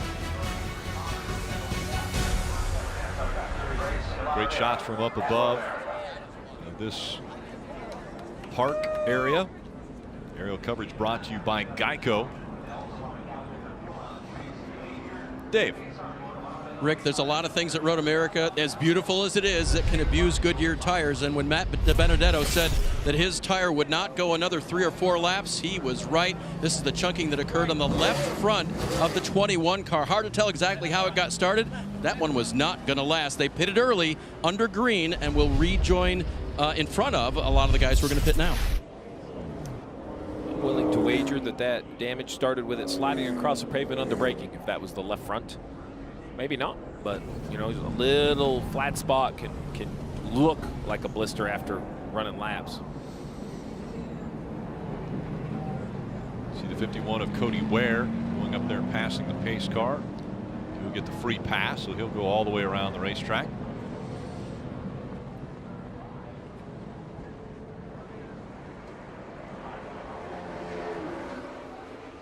Yeah, pit road's closed, guys. They said the field is too strung out. I think all the teams were ready to come down pit road there, Steve. Good thing no one didn't. That's an easy way to have a penalty, right? I mean, you just assume it's going to be open when you come off turn 14. You know, just take a right-hand turn and don't listen or look at the light. So a lot of the leaders paying attention. That would have been an easy penalty to see. So because the field spread out so far, they keep pit road closed. They'll go around one more time before they'll come to the attention of their crew. Great outfits. Sweet summertime.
NASCAR on NBC is brought to you by Credit One Bank, the official credit card of NASCAR. Visit gocreditone.com. Coca-Cola. Together taste better with Coca-Cola. And by T-Mobile, the leader in 5G, America's largest, fastest, and now most reliable 5G network. And Marty, that 22-year-old that you're standing with looked very impressive to start this race. Oh, also impressive, and thought he might get a win here today. 1 minute battling for the lead, and the next moment, what happened, Austin? Yeah, we seem to have a mechanical issue. Pretty much gave me one-wheel drive, so it's obviously not conducive to stopping turning or accelerating. So I think we've identified the issue and probably how to prevent it in the future. It's just it's frustrating just to not only one day but 2 days in a row to have the opportunity to come in really well prepared equipment and obviously have enough speed to win some races, and yeah, I love Road America, even if it doesn't love me back. How was it to battle though for the lead with some of the best in the business? No, it's what you dream of. It's why you work really hard. You know, I've been overwhelmed this week trying to figure out, you know what gear I need to be in each car. Nonetheless, you know, trying to figure out how to contend up front. You know, I left myself low expectations for today. I know, you know, we were fast in qualifying and you know, had a lot of positives, but you know, just tried to keep the brakes on it throughout the day. Felt like we had long run speed, and I think that was going to really pay off for us and give us ourselves a best chance to win the race. But overall, thankful for Pertec, for performance, everyone that makes this deal possible, and we got one more race in the 33 car, and hope to make the most of it. And Rick, I don't think that's the last we're going to see of Austin Cindric battling for the lead in the Cup Series. Of course, he'll be here full time next year. Yeah, I agree. The young man, so much poise, and obviously unfortunate the way it ended for him, but takes the positives. You know, he got to race against the best, and he was showing that he could be one of the best. Well, you think about it. He had an opportunity to win the race yesterday in the Xfinity race. Was fast, got in a late race caution. A wreck wasn't his fault. Then today, had a chance to win this race and had a mechanical failure. So, you know, put yourself in position. It's not always going to work out, but he did that on both days. So the field needs to bunch up again, as NASCAR had said they were too strung out when they came to the pit road entrance the last time. So now this time by, we will see pit road open up for them, and teams being able to take advantage of an open pit road now. You see them diving to the right. Tyler Reddick will lead a long line of cars up the hill and to the attention of their crews.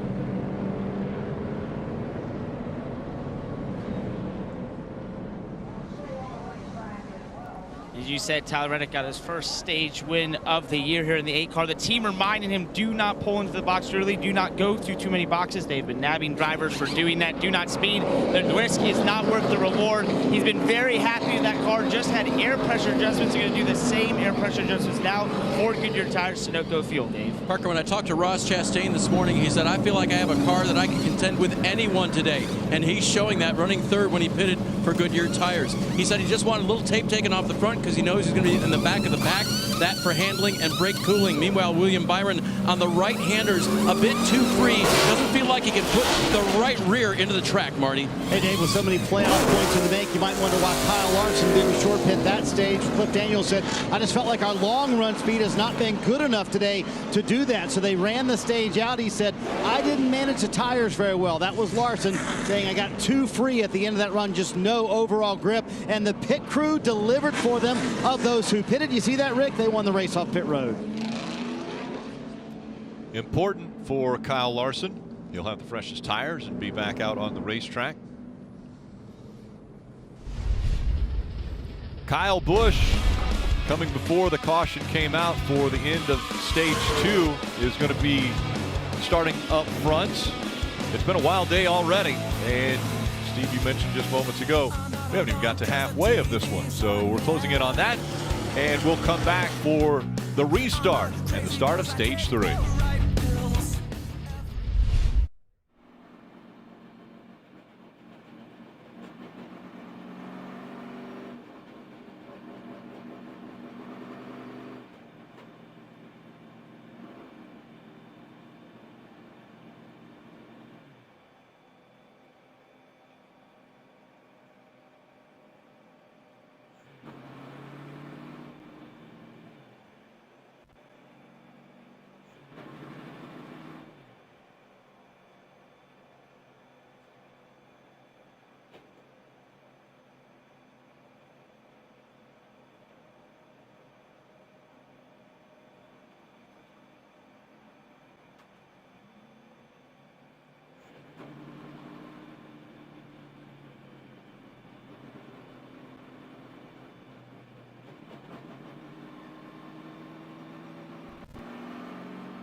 Star-spangled nights, I see this country like the free bird sees the sky. Where there's a highway, I will ride this country. And what a great sight, a go-kart track inside of Road America here. Playoff push continuing for the NASCAR Cup Series. It continues actually next Sunday at Atlanta Motor Speedway. That race coverage beginning at 3:30 p.m. Eastern on NBCSN. Kyle Larson led 269 laps back in the spring, and Ryan Blaney ended up winning that race. So we'll see if he can sweep Atlanta when we go back next week. Look at the crowd there on the hill getting ready for this restart. Kyle Busch and Chase Elliott making up row 1. There's Matt DiBenedetto on the 21 and Denny Hamlin making up row 2 as the field approaching the Geico restart zone. Kyle Larson first off pit road all the way back in 18th.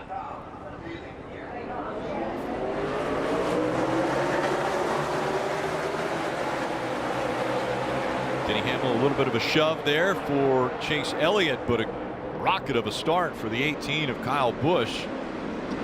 Benedetto's going to slide into second. Chase Elliott third. Fight for fourth is on. 19 of Martin Truex Jr., who pitted before the caution. Like Kyle Busch, remember, he was nabbed for speeding, so he started basically all the way in the back of the field. You see at the bottom of the screen, Kyle Larson, one of the first cars with new tires, pitted during that stage break, trying to work his way back toward the front. Currently running in the 5th spot, the 14 of Chase Briscoe, running for Rookie of the Year this year for Stewart-Haas Racing. I think Chase is a pretty good road racer. Had good speed in practice. See if his track position can help him out. Yeah, remember Jason told us that he got so much help working with Austin Cindric when they were teammates in the Ford camp. Austin Cindric taught him how to road race, taught him how to brake. Another driver that Jeff, you thought would have a good day right behind him, Alex Bowman in that 48. Now with some track position, see what they can do with that. Larson all the way up to 13th. That's a lot of cars in a half a lap on a road course. From 18th to 13th. Good job by Larson. So Matt DiBenedetto had great pace on this second stage. You can see already he's on the back of this 18 car, pushing hard. He's going to be in position to go to the inside. He'll have the inside lane heading up to turn 12. What a great run coming off the carousel and through the kink. And so now DiBenedetto once again trying to take the lead away. And this time he gets it from Kyle Busch. He has incredible pace early, and we know he had that tire issue late in the run. If he can protect those tires, not have that issue again, will the pace stay with this 21 car throughout this remainder of the event? Let's listen to some radio from Matt. That left front tire wasn't anything you did. Was a tire issue, manufacturing issue, so don't change anything inside the car. There you go. Yeah, I thought perhaps it came from a flat spot, but they must have had shown it to the Goodyear engineers. They feel it was something with the tire, so that's reassuring information to the driver. Well done by the crew chief and the team, letting him know. Well, I was thinking the same thing you were, Junior. I was like, well, maybe don't run quite as hard early in this run, but that communication right there is go get you some. He's got really good pace and comes in here outside the cutoff for the playoffs. So you know, obviously a win would be massive for this team and for Matt. Well, for the team especially, because they're right now stuck on 99 wins for the organization. So if they could get that century mark, if they could get 100 wins, what a huge accomplishment that would be for the Wood brothers. Well, Matty D's been very vocal. He does not know what he's doing next year yet. So clearly, everybody wants a winner. With 29 laps to go in the race, fuel window about 18 laps. So regardless if you were before the caution or at the stage break, you still must return to pit road for a full tank of fuel and another set of tires. The question really comes in if we start to see yellows, you know, when do you put on fresh tires? Do you give up track position later in the race or not? Take a look at today's Xfinity fastest laps. Right now, it's the top 5. DiBenedetto, Kyle Busch, Chase Elliott, Denny Hamlin, and Chase Briscoe. Dave. How about Chase Briscoe in that white number 14 Mustang, maybe catching a little bit of dirt right there, coming through the kink.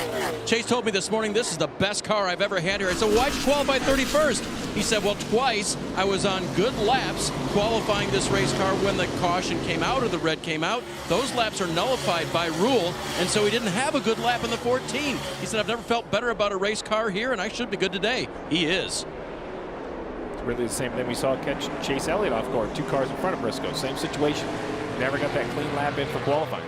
Remember, he got penalized early in this race for driving through too many pit boxes. So a good pit strategy there, Steve, to get him back in the battle. Another guy that went off track, had a lot of issues in turn 5. Denny Hamlin's worked his way back into position here.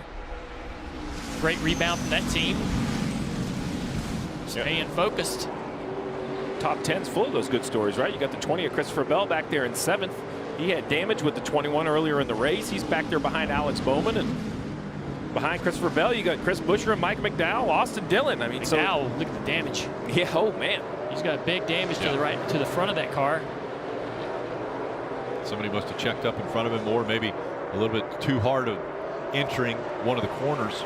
Yeah, and you have to wonder if that's upset how this car is going to cool, how it's going to cool. Is that ductwork moved around, separated from the nose? I'm going to use one of Dale Jr.'s favorite terms he used to have as a driver, and I'm going to let you know that's not optimal. I used to ask temps at times, and what would you tell me? You say, they're optimum. Yeah. I think that I always translated as that is I can't see the gauges right now, but nothing's flashing. I didn't have time to give you the details, man. Things are good. Things are not good. Hey, it's still a nice top 10 run, though, for Michael McDowell, right? He's hanging in there. And when I spoke with that team this morning, guys, they told me that one of the reasons why he'll be much better today is the braking package on that yellow 34. The last time they updated it, 2013, they have updated in a big way today, and it's working for McDowell, Parker. Right, and the car trying to track him down there is that patriotic number 3 car driven by Austin Dillon with a great run here with a Dow Salutes veteran scheme there, that patriotic July 4th scheme with 1,900 veterans names and military members on that car. You can see them on the hood, all those white lettering. That's 1,900 veterans on board. What a great message from Dow to salute the veterans out there and all our military members. And that continues to grow. When that program started, there were 400 names that they had on there. Now over 19, as you mentioned, Parker. Great promotion and an organization. Dow continuing to support our veterans. Kyle Busch is fighting for that second spot. DiBenedetto and Chase Elliott, Kyle Busch, Denny Hamlin, Chase Briscoe, top 5. Kyle's lost second spot to Chase Elliott. Chase has found a way around that 18. Junior, I'm going to give you credit. You said it all the way during the qualifying show. Chase seemed dejected, hadn't quite found a rhythm. And I think he needed to hear your pep talk. You were confident that a guy like Chase Elliott with enough laps would figure this place out. And here we are in that final stage. And the favorite from the odds makers coming into the race has proven why that is. I mean, he's won 5 of the last 7 races on the road courses, 6 stage wins, so he knows how to get it done. It's just a place he didn't have a lot of time. All right, Steve, the top 10 are all on the same strategy as far as they all came to pit road around 26, 27. What is the strategy for these guys, especially the leader, DiBenedetto? What do you do with him? You know you can run 18, probably 20 laps on fuel, so they could, the real question is you could run to probably mid-40s, but it's all run as long as you dare. If you want to have fresh tires at the end. What do I say? Rick, you tell me when the caution's coming out. I'll tell you we should pit. Let's go NASCAR nonstop.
You can go inside the headset with access to NASCAR Scanner for only $2.99 per month. Listen in on pit strategy, spotter communication, crew chief calls, hear what your favorite driver has to say during the race. Visit NASCAR.com/scanner to start your subscription today. And Matt DiBenedetto once again under attack from Chase Elliott. Right on board the Xfinity cam off the bumper of this 9 car. Chase going through the gears up the hill, across the finish line. A little bit of draft right here is going to close him in. Going to look the inside here, put the pressure on. He's going for it.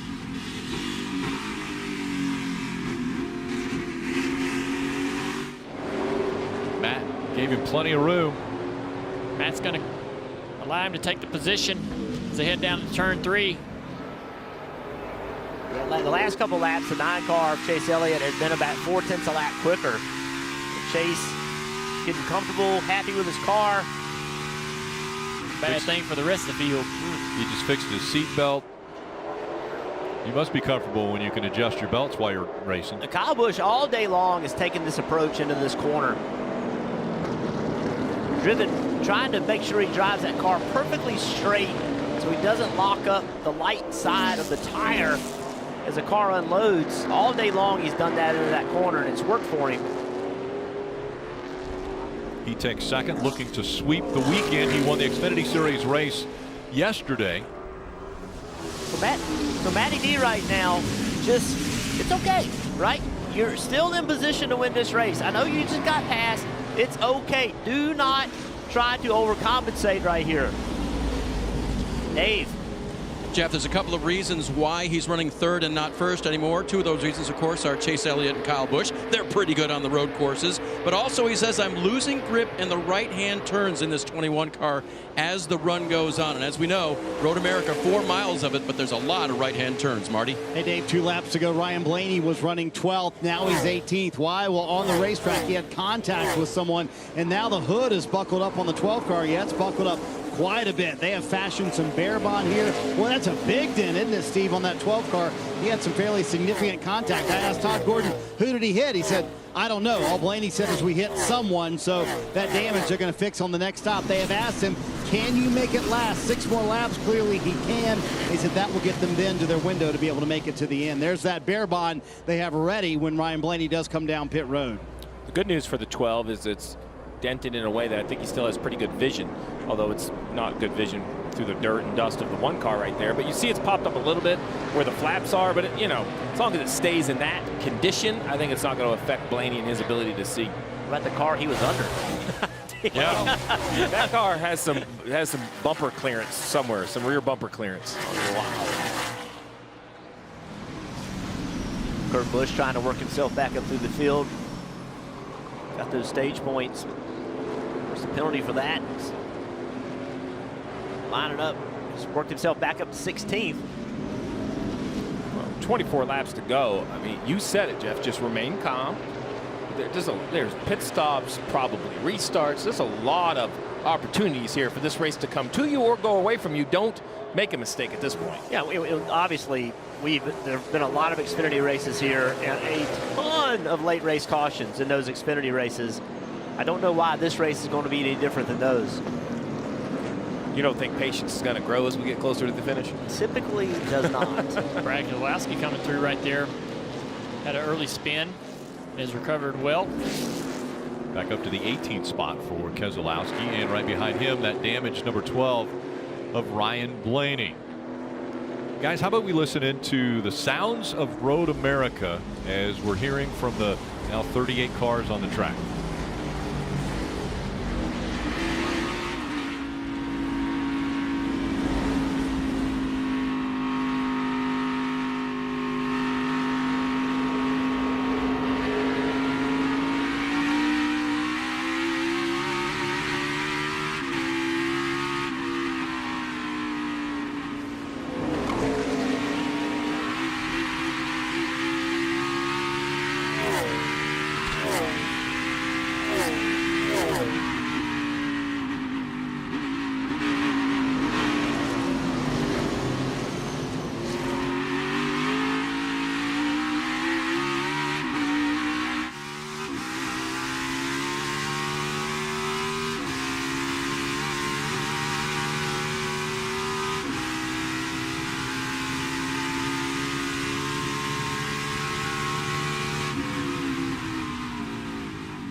Amazing to be able to ride along with these drivers and watch them, how they get around this track, shifting gears, look at working that steering wheel, working the throttle.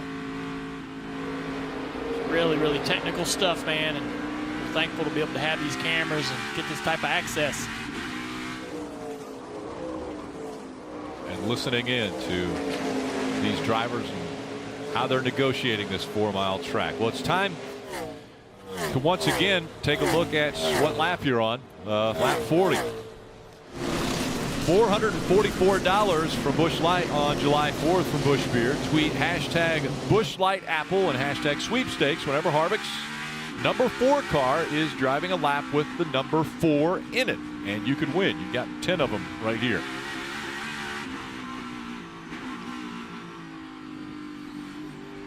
You won't miss a thing as we have NASCAR nonstop right here at Road America. Chase Elliott's out front. I get a little bit closer. Every day is a faded sign.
Jockey Made in America 250 from Road America, Elkhart Lake, Wisconsin.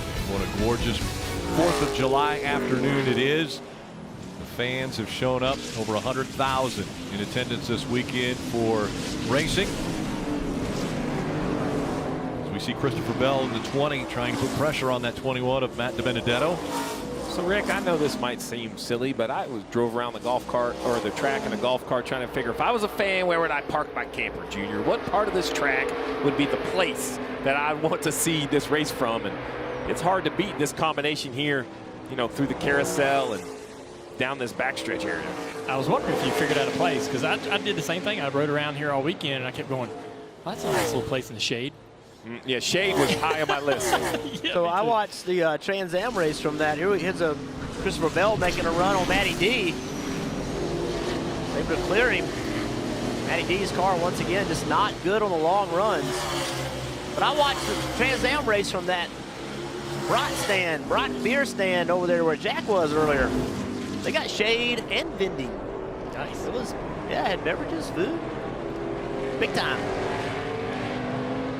I have a feeling Denny Hamlin and his team are not talking about the best place to watch the race from. Let's hear what they're talking about. All right, spotters, if you guys see something that'll turn into a caution, you can get them here, Lambert, you'll have to make that call, but you guys start keeping your eyes peeled. If you see anything that looks like it would be a full course, you would come. That is basically, so let's go back NASCAR pre-stages. The key to every road course was come on pit road right before yellow. Well, now you know when the two of them are because they're the end of the stages. Well, now there's no more stage breaks. So this last pit stop, or what could be your last pit stop, in perfect timing, Rick, would be if Denny Hamlin sees somebody go off turn 12 in the gravel and can get to pit road before the caution comes out. Remember, we saw the 78 in the gravel earlier, and it took, what, maybe 20 seconds for NASCAR to determine, hey, can he get unstuck or can he not? So that was a good communication from the crew chief to all of the spotters around the racetrack. I'm giving you the green light, and there it is. So now this right here, if I'm anywhere down in turn 12, which unfortunately the whole field is really around the middle of the racetrack, so I don't think anybody will pit. I think I blew a tire and let that wheel off that bad. Felt like the left rear went down. Anthony Alfredo. If he blew a tire, he'll be stuck. He won't get out of that sand. And on pit road is Ryan Blaney. Yeah, how about that timing, Rick? They were coming to pit road before the 38 came. Now they have to fix this damage, but the caution is now out. That's going to be a massive advantage for this 12 car who can make it to the end of the race from here. Bingo! That's like hitting the lottery right there for the 12 car. The 10 car also, Jenna Valmarola was on pit road. What a bit of good fortune for the 12, and unfortunately for Anthony Alfredo and the old Speedy Cash machine. Oh, you see the debris. He said he thought he blew a tire unless he wheel hopped. I think his analysis was dead on. The left rear is flat. Anthony Alfredo, nothing to do but ride along. Oh, you see some brake rotor coming off there. I think he exploded a brake rotor in the braking zone of turn 1. Great point, Junior. I didn't see that the first replay. Hey. And so they'll hook on to the 38 and pull him out of that gravel pit. But the caution coming out ideal for the 12 of Ryan Blaney. He was already on pit road. They were fixing that damage to the hood. When the caution came out, they said take a little bit more time and get it right. And he's still sitting there. I mean, it takes that long for the field to get behind the pace car and caught up. Great race management by Todd Gordon, understanding how big this track is. Todd Gordon announced this week that he will be hanging up the crew chief headset at the end of 2021, but maybe good fortune here helps him out as Alfredo gets into turn 1.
It's NASCAR Cup Series from Road America. This telecast presented by T-Mobile. It's been a while since we've checked in with Jack Collinsworth. As a matter of fact, I think it was when he was eating the double brat the last time we saw him. How did that go down, Jack? Yeah, Rick, I'm playing injured. I burnt my face off with that one, but we haven't seen a crowd like this all year long. As you come out here in the middle of the woods, there has been a premium on the woodlands all weekend long. My guy Joey been coming here since he was a baby. I mean, you act like you're happy. You know what I'm saying, Joey, a little bit? It is green. He cheers every time the cars rip on by, but we're having some fun over here in the woods. Everybody says the most important thing is you got to find yourself some shade. They're not wrong, Rick. Well, you found it, and smiles on everybody around there enjoying this weekend, this 4th of July weekend, and so many families we're seeing too. And we did see Jack's commitment to the double brat. I mean, the chef could have told him, look, this is right off the grill. Yeah. Give yourself a little bit of space. But I mean, it's amazing. The place is so big, so vast, you almost lose touch with how many people are here because they are everywhere. Every nook and cranny, anywhere, to his point, to Jack's point, anywhere there's shade, there's a campsite or a tent or a campground.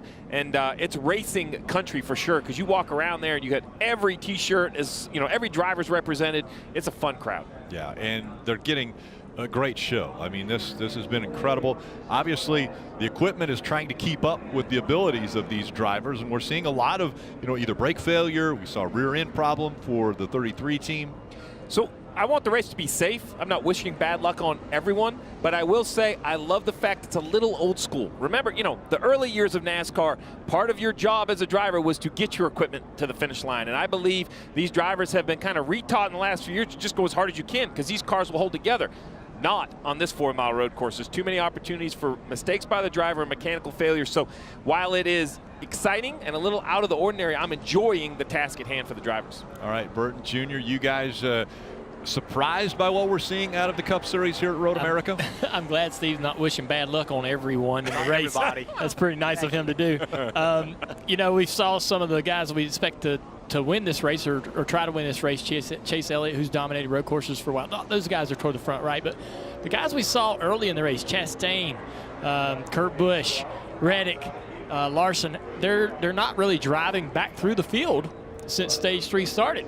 Are they going to be able to finally get back toward the front and be a part of this race at the end? A lot of talk about the drivers, but I want to talk about the pit crews. So we got a big pit stop coming up right here. This can determine the race. Now's an opportunity for pit crews to have that stop of the day, give your driver a chance to win this thing. Here we come to Dave on pit road. Two strategies merging into one here, Jeff, toward the end of the race. With 18 to go now, a couple more caution laps. They will have enough fuel to get to the end.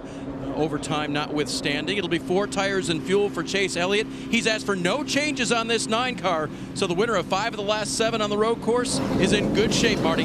Denny Hamlin pits from running 3rd, Dave, and a nice run for them. Loose in the right-handers, tight in the left-handers. He needs more forward bite. Kyle Busch animated on the radio saying, "I'm getting my butt kicked out here," meaning the 9 car was doing all he could to stay out front. He said the engine is also, quote, "not crisp when I'm at park throttle." He said, "I need better drive off." That's the biggest handling issue. Kyle Busch will win the race off the pit road from those who pitted, but you saw the cars that stayed out. Busch gains that 1 spot, Rick.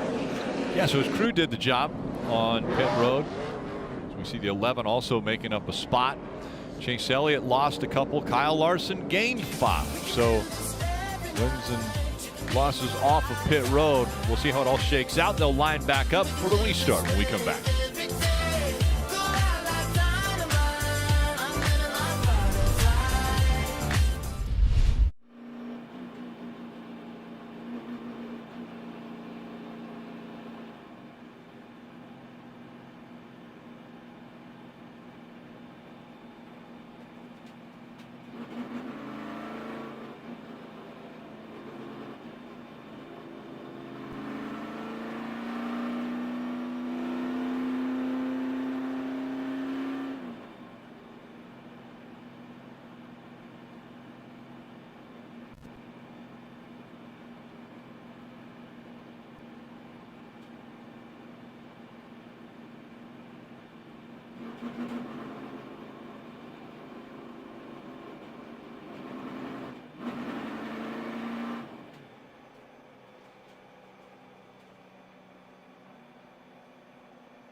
today at Road America will definitely add to what we've been able to enjoy in Wisconsin throughout the year. Of course, the Packers and the fans have been able to enjoy that organization for so long. So many great things coming out of the state of Wisconsin. And once again, Road America now for the NASCAR Cup Series, visiting here for the first time in 65 years, and the fans have definitely come out strong. Listen in to Kyle Larson radio here just moments ago. How was Chase able to pass them? Those guys were trying to hustle their cars pretty hard, and they just kind of made mistakes. And you know, Chase, he was very patient and calculated, and just set him up. We've heard that from Cliff Daniels before. He's very aware of everybody around him, and so there he wanted to know, how did Chase get by those guys? That was some low-key advice, I think. Take it easy on these tires. Parker. Guys, as we look at Aric Almirola, who got in just before that caution like Blaney, he had two reasons why it was really lucky. One, it gave him the lead, and the second, his left front tire was blistering just like the 21s coming apart. Now the leader. Great fortune for him. Front row on a little bit older tires, so Almirola and Blaney up front will bring the field back to the restart. Oh, big check up in the back there. You see cars maybe had some contact. Look at Kyle Busch on the inside of Almirola. Almirola drives it in there deep, pushes up the racetrack.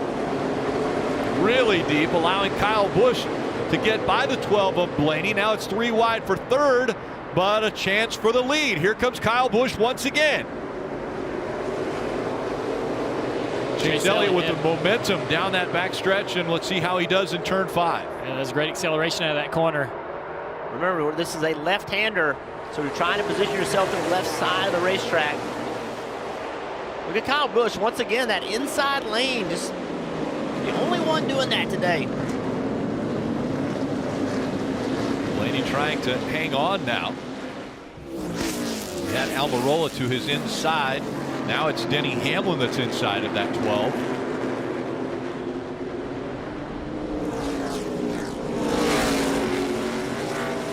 Kyle Larson over the back bumper. Here comes Chase Elliott. And that car rolls the center of these corners so good. It turns and changes directions really well. A lot of front grip. There's a good look underneath the 18 for you. See what the track bar is doing on that 18 car. Into the kink, and Chase Elliott leading at Road America. You can hear Chase Elliott modulating the throttle, on and off the throttle. Going through that corner at the edge of grip. I know these two guys are racing, but Almirola's settled right in behind them. Wondering if he had any pace to be there, but he's hanging right with these guys. Fuel-wise, Steve, these guys can make it to the end? Yeah, I think they're going to all make it to the end. Overtime would probably be a little questionable. Blaney and Almirola pitted under green, so that tells me that was just inside their window. The leaders, the 9 and the 18, were 2 laps later. So I think you just lose so much rear grip later in a run. Your fuel mileage gets better because you just can't step on the gas. We talked about it in qualifying, Junior, but Almirola sitting right there now has somebody to chase, somebody to kind of pace off of. Brake when they brake, accelerate when they accelerate.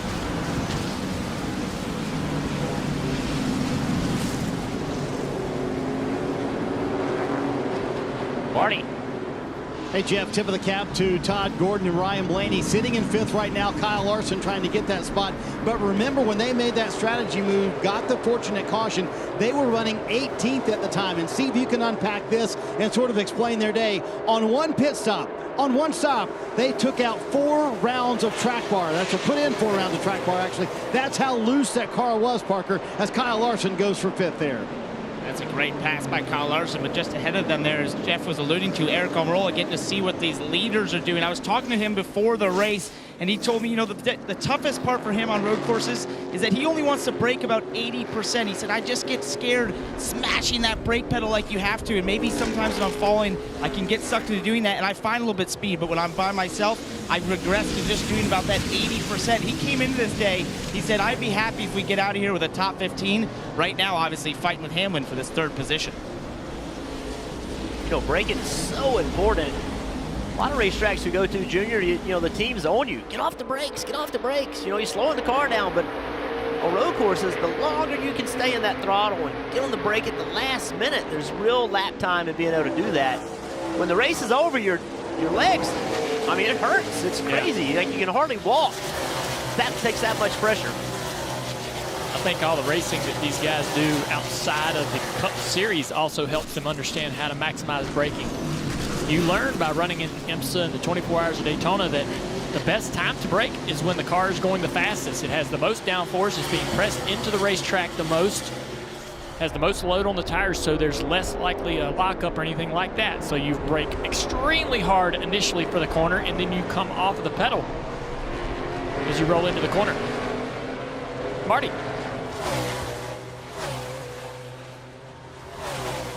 Hey, you guys talked earlier and we played the radio from Cliff Daniels to Kyle Larson. And I think that you're right. It was a subtle hint. Hey, take it easy on these tires early in the run, because that's been their weakness. The early part of the run, Kyle has admitted twice on the radio now, I think I abused my tires early in the run, but with this long of a run, still 15 to go, which is a long way at Road America, you want to save all the tire you can. He is hounding Denny Hamlin for third. You're right, Marty. It's 60 miles still. Yeah. 15 laps. That's a long way to go in this race. Every time I see the 5 car through the kink, it seems like it's sideways, sliding that left rear tire. I would imagine that would be the tire that goes away. And to circle back that comment Marty had about the 12 and the track bar adjustment, talking 4 rounds, looks like an inch of track bar. That's a major adjustment. Surprising, you know, they had practice, so it wouldn't shock me as we see Kyle Larson methodically working by the 11 right there. Didn't overdrive it. So big adjustment for a track that you got a little bit of practice at. Chase Elliott now has a 1.1 second lead over Kyle Busch, running second as we go NASCAR nonstop, Road America.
While the Dawsonville, Georgia Native leads this race. Next week, we go to Atlanta.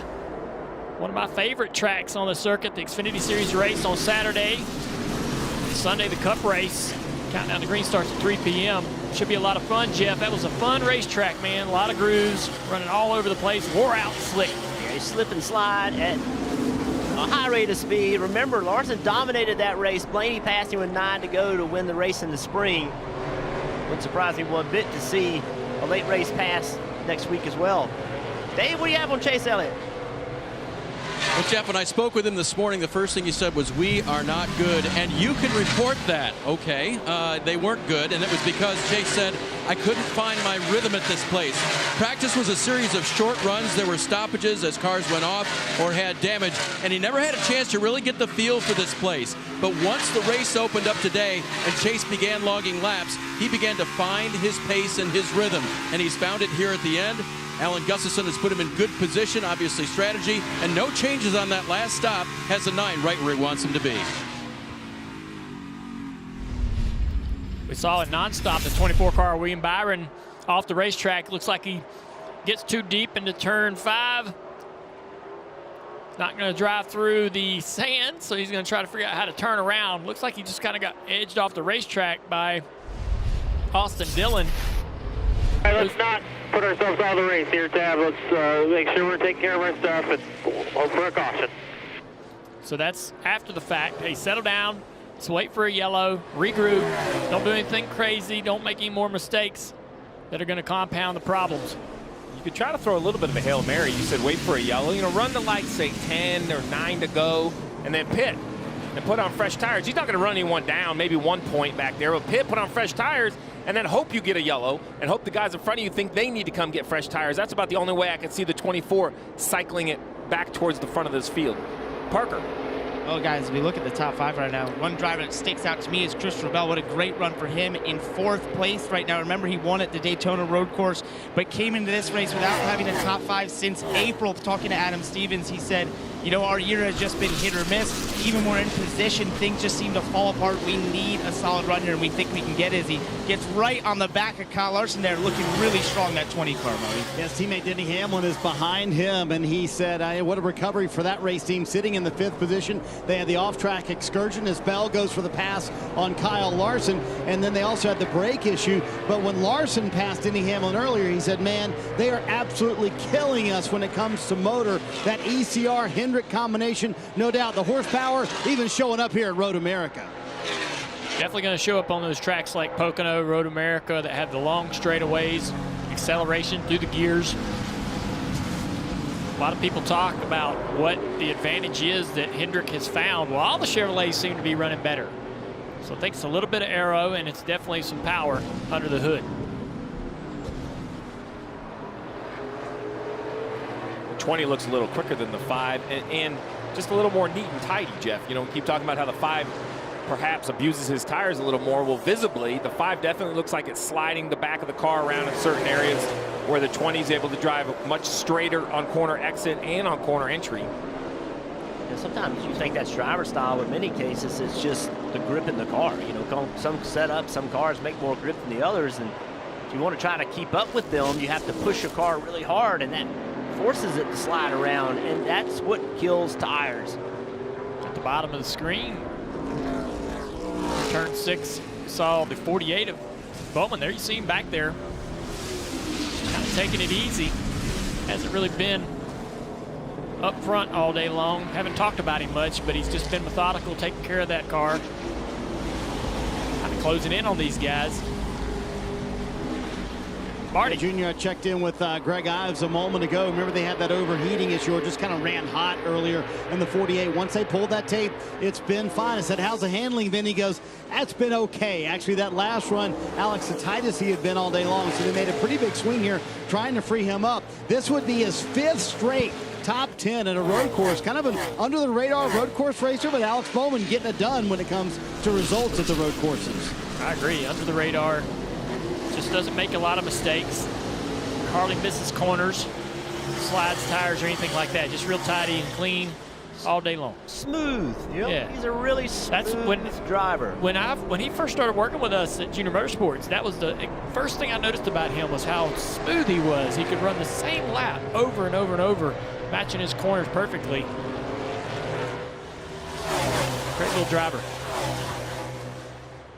Taking care of that equipment, and Chase Elliott with a 2.5 second lead over second place Kyle Busch. He's trying to get around the lap car of Kyle Tilley right now.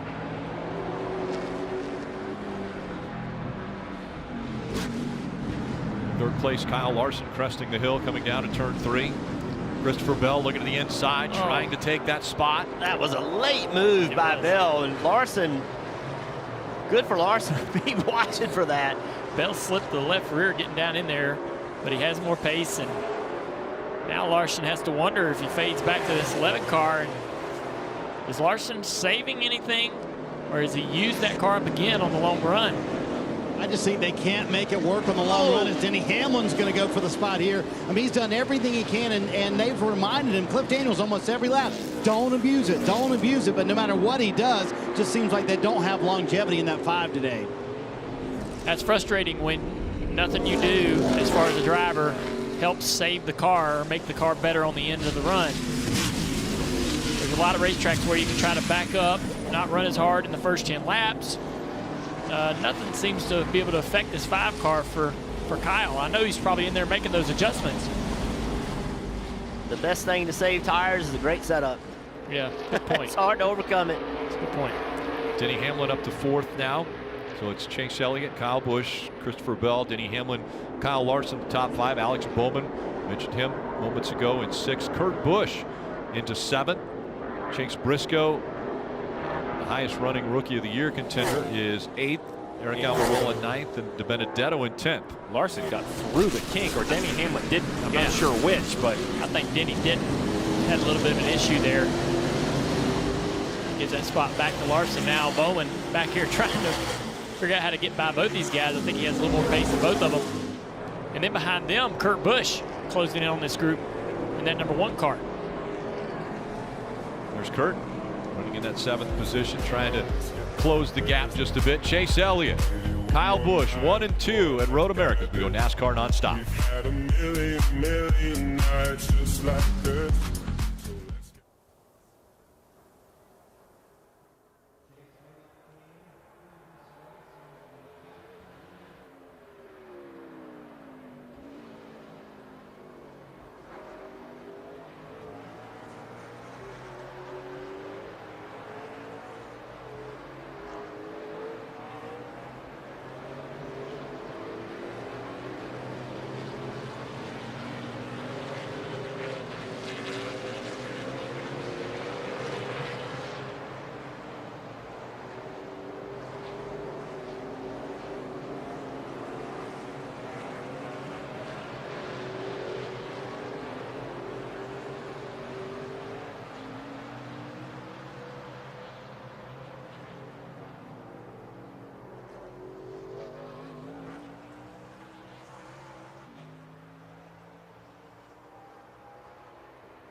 NASCAR Cup Series back at Road America. This telecast presented by T-Mobile. And once again, let's listen in on the sounds of Road America from inside the cars.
What a beautiful visual, as well as the sounds of these drivers, what they're able to do with the machines. Chase Elliott out front by 4 seconds over Kyle Busch, Christopher Bell, Kyle Larson, Alex Bowman, the top 5. Under 8 laps to go from Road America. Ross Chastain in front of the shot, just got by Joey Logano. Joey too far into the corner. He's going to miss it just a little bit. It's going to give Reddick an opportunity up here in turn 6. Joey's going to back off there and let Reddick have it. Parker, what you got? Juniors, we saw in that onboard shot we rode with Joey Logano there, and you could see his right foot down on the pedals, just easing into that throttle. That has been the situation all day in that 22 car, not able to hook up those rears, fighting a very loose condition off the corners. Although he's been tight to the carousel, whenever he gets back to that gas, they've not been able to hook up the rear tires in that 22, and you saw it really visually there when we were on board, and that's what he's struggling with now, falling back. How about the hard charge we're seeing out of the 19 of Martin Truex Jr. as he's closing the gap on Logano. Had that speeding penalty back about mid-race. Had to go to the back of the pack, but he's worked his way up, currently in the 13th position. If he can drive back up into the top 10 without any sort of strategy call, that's an impressive run for the 19. As we see someone off in the dirt, looks like they were able to continue.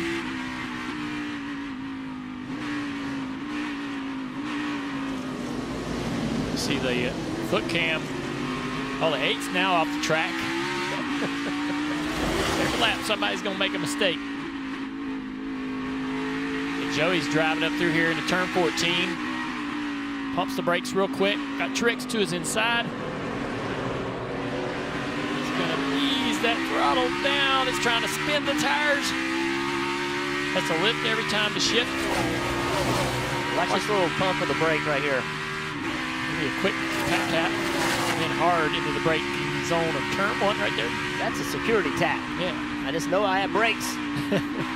If you tap and nothing's there, you're gonna lift and say, hey. Parker, what you got on the 8 car?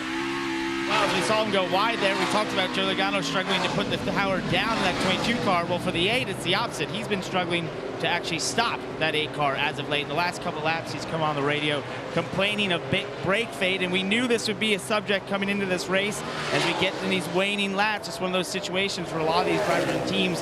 How much have you saved those brakes? How much do you have left inside that car? It's such a question mark often of how have you treated that race car throughout this race.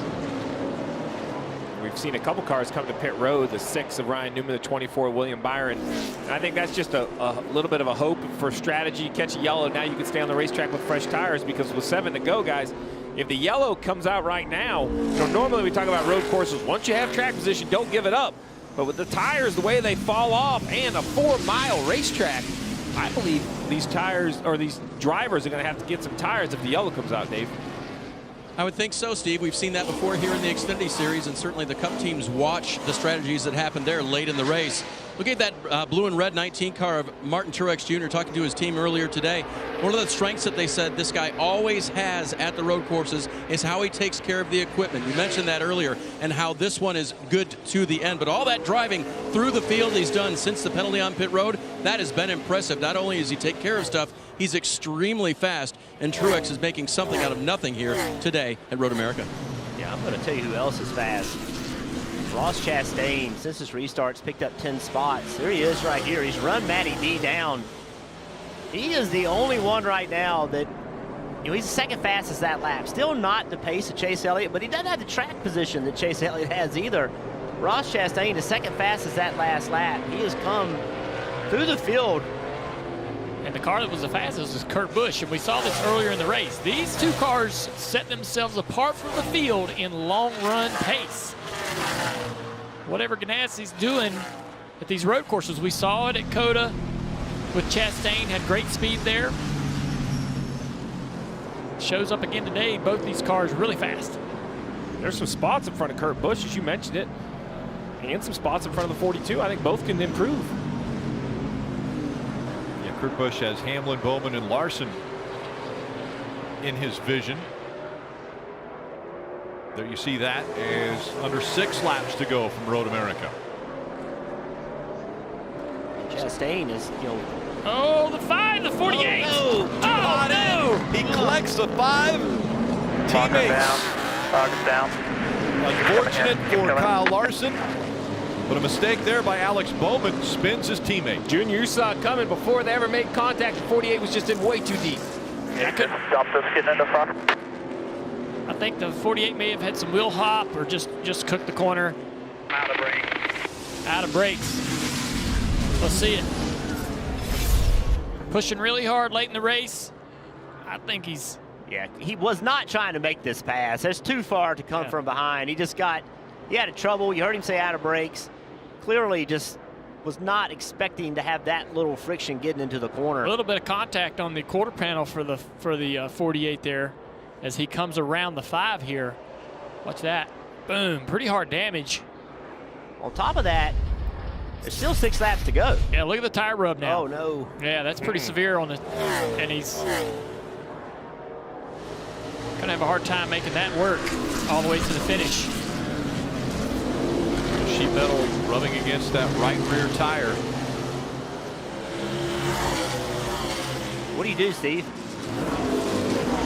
Man, I came to work for TV, so I didn't have to make these decisions. Well, I think I think at this point you're going to have to leave it up to Alex Bowman. I don't see a lot of smoke anymore. Maybe only on the left-handers, but at this point, I think with the wins he has, he can take this gamble. But look at speed at that load up the hill and on the straightaways, it's terrible. 5 laps is just good. Not good. I think you pit him at this point, Jeff. I mean, you can't. Not good on the straightaway. Yeah. If you have a flat tire at the end of one of these straightaways, you could wreck a race car. You could lose confidence in your driver's confidence in you. I think at this point you have to just come to pit road and fix it and hope you get a yellow.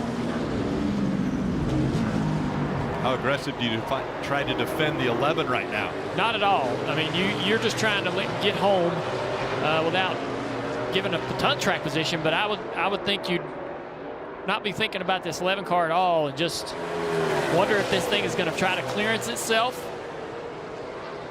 or not. A lot of cars on pit road in front of us, so I don't know if that's... Yeah, I think that's just a strategy call. I assume they can all make it on fuel. I haven't heard anything on the radio. Maybe they're thinking that he's going to blow a tire. Yeah, good point. Good point. Maybe we're looking at the yellow. And they're hoping for a yellow. That's why they're on pit road. Wild. As a driver, Alex Bowman, what do you do? Because My experience is the tire always blows at the worst place. Bowman's coming next time, guys. They just said it's rubbing too hard on the straightaway. To your point, Steve, not worth the risk right now to hang on to that track position. And now Alex Bowman saying, I'm sorry. Tell the 5 I'm sorry. I could not stop at all. I did not have any brakes. Let's not make a bad situation worse. I know Alex Bowman's sorry, and I know we want to try to limit to the finish, but I like Greg Ives being a leader and saying, I'm going to make the decision, come to pit road. I'll be honest. This is a fast racetrack in areas. I agree, but I watched these next few straightaways. Is it clearanced itself? No smoke here. Let's see what it does out of the kink down this straightaway. If it continues to smoke right here, I may consider bringing him. But look at it. I think his problem may have solved itself. Just a little bit of tire smoke we're seeing down that straightaway. Not nearly as much as we saw earlier.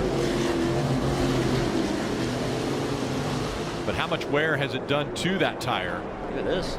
Yeah, Christopher Bell has got the by straightaway. Busch That's for where it's going to go. So we got to pit. Yeah, that, 4 tires, pull it Alex out. Bowman saying, I know it's rubbing. Should we consider staying out? So he was thinking like you, Junior. And Greg Ives, to your point, Steve, being the leader, said, nope, you're pitting. You got to pit this time. We can't have that happen on the racetrack and bring out a caution. Well, Chase Elliott's leading. I don't want to be Greg Ives and blow a tire and have a caution come out for my teammate who's leading. I already spun one of my teammates, so let's go ahead and put 4 tires on it. Let's not have an awful Tuesday meeting. Let's try to keep the enemies to just the 5 car. Yeah, I don't like to race that way. I mean, that was the one thing about plate racing I hated, was having to worry about your teammates and take care of your teammates. And you got to run your own race. I think I'd have left him out there to see if he could have made it just a few more laps. Just 4 to go. As you mentioned, Chase Elliott's out front. He's got a 6-second lead right now over Christopher Bell, who took 2nd away from Kyle Busch. They go to work on that right side. The tire there, right above the tire. Pull it first. Pull it. Yep. To Greg Ives' point, that fender would have cut that. It's right on top of that tire. So, Junior, I know you would have wanted to stay out. I'm not sure that would have made it 4 more laps. He's not in my fantasy lineup. I'm saying that's just what I would have tried to do. I think if I was the driver, you know, it would have been tough to give up that position. But they made the call they needed to make. So he was in my fantasy lineup. I appreciate you throwing some salt in that wound. What a great battle right here. And Chase Briscoe, this run that he's having in the top 10, currently in 6th, fighting against Kurt Busch for that position. Yeah, where did he come from? Chase has really turned it on here. I thought Kurt Busch had the long run speed, but this 14 car has found something late here. Confidence for sure at this racetrack. Last year when he knew he was going to be racing more, he rented basically a ride in the Michelin Pilot Challenge Series to get laps here, and it was extremely valuable to him. So coming here, he knew exactly what he was doing as a rookie in the Cup Series, one of his best runs of the year. So I saw the hand out the window of the 1 car, and I think he's just trying to get some air. You got to think these drivers are really cooking inside these cars with a few laps to go. Miserable hot day. Working harder than they've ever worked. I mean, when you go to a new track, especially a road course, you work way harder than you need to. Once you learn it, get better at it, multiple trips, you calm down, you know where to rest, you know where to take advantage of those opportunities. But this first trip's tough on these guys. Look at the damage on the 11 car right there. Big hole in the left front fender. I think Kurt Busch would take this finish right now, right? If he could finish, just give me this 5th, let me move on. He's made up 86 points in the last 4 races to get himself pretty solidly in the playoff hunt. He's 22 points above the cutoff line now. 23 where he's running. I mean, this team a month ago was talking about we have to win. There's no way we're going to point ourselves into this, but the last 5 weeks they've done really good work. You mentioned that damage on the front of the 11, Junior. I remember seeing some damage on the right front, but the hole on the left front looks new. Well, I think when Larson and all that was going on, he got that damage right there from that spin when the 48 got into the 5. The 5 car back to 14th is dropping like a rock. Almirola, Stenhouse going by. No pace right now in Larson's car after that spin. Briscoe's taking it to Kurt Busch. Spun the tires there coming off of 5, but definitely putting the pressure now on Busch. We talked about it last year, Steve, a lot, watching Chase Briscoe race in the Xfinity Series, how good he was on road courses and how important that was going to be at the next level. Here he is, showing people he can do it. Marty, what do you have on Hamlin? I think these drivers, to Junior's point, are just hanging on physically inside the car. They're not saying much at all. But Denny Hamlin just a moment ago, still trying to gain spots, said, I have absolutely no left rear tire left. So they're hanging on inside and the car as well. This road course stuff, it is so physical, so hot outside. That makes such a difference. The heat just transfers into that car. The brakes are hot, the transmission's hot, the rear end's hot. All that goes just straight to the driver. Look at this move right here. Oh, Briscoe thought better of it. Guys, as we watch this battle, I look at the pylon on the left side of the screen. Some names really jump out to me. How about Ricky Stenhouse Jr. up to 13th? I don't think we've mentioned his name much today. Truex has driven all the way back up to the top 10. Austin Dillon, as we see Larson falling. Cole Custer inside the top 20. Eric Jones 19th. So, you know, this long run to the finish might be a little bit of saving grace for some of these guys today. Under 2 laps to go, just over 8 miles. This will be a career day for Stenhouse. Don't think he's finished inside the top 15 in any road course race he's ran. Sounds a bit like my career for most of the first half of it anyways. We're at the bottom of the hour right now. We'll be here on NBC until the top of the hour, 6 o'clock. Burnout interview, victory celebration, and then NASCAR America post-race show from 6 to 6:30 on NBCSN. Here comes the one. Kurt Busch to the inside. He'll try to take the spot away from Hamlin.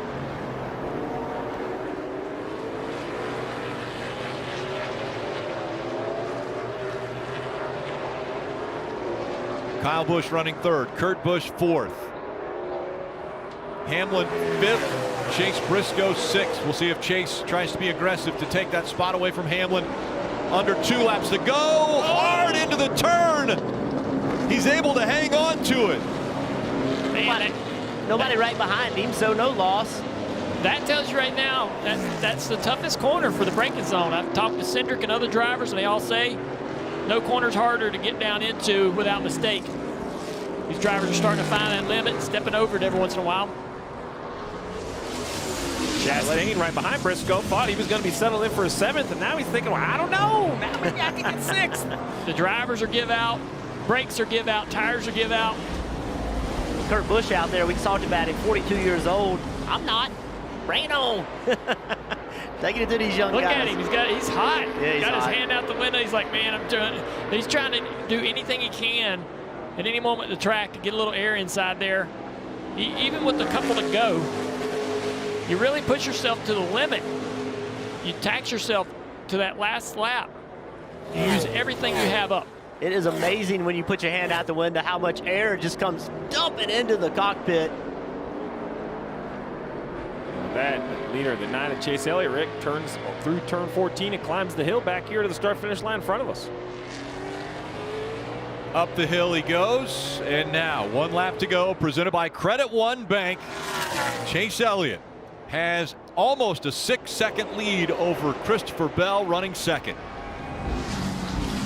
A fan favorite for quite a few years now. Chase Elliott has become, won a championship a year ago, trying to defend that title. Look at the numbers that he has put up, especially on road courses. Jeff Gordon 9, the most of all time. Tony Stewart 8, and Chase Elliott right now at 6, tied with Bobby Allison, Richard Petty, Ricky Rudd, and Rusty Wallace. And shame on me, Rick, when I saw the odds come out at the beginning of the week and all the talk, everybody had Chase Elliott the favorite, and I don't know, you know, he hadn't been here in a while, doesn't have the experience of other drivers, didn't show up great in the practice lap times, but Dale Jr. called it. He said, give these Cup veterans time on during this race and they will figure a way. Chase started way in the back and he's worked his way all the way to the front.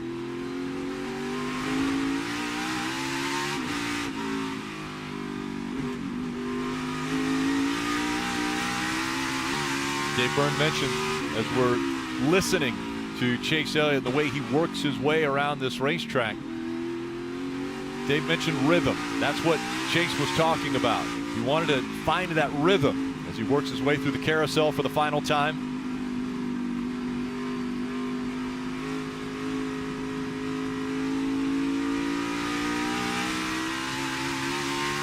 Going to his home track next weekend, Atlanta Motor Speedway.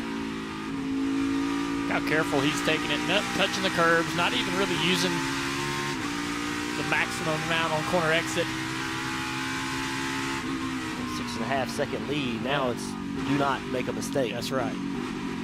We said that before his very first win. Remember when he went into turn 1 at Watkins Glen, he made a mistake and let the car behind him catch up to him, but I think he's learned his lesson as well as figured out his rhythm here at this racetrack.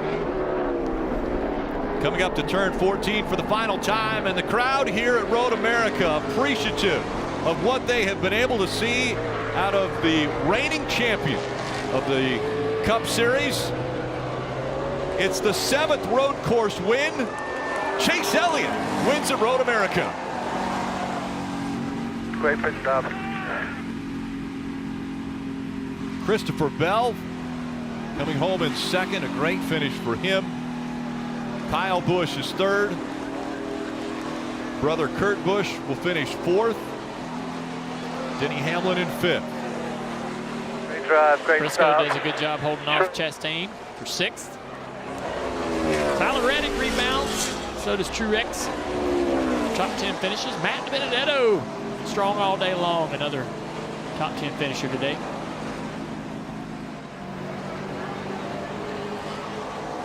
Chase will make his way down into turn 5. And that's where we saw Jack Collinsworth most of the day, because such a huge crowd right there in that area where you're in between turn 5 and 13. A lot of shade, but a lot of green grass area for the fans to enjoy the racing.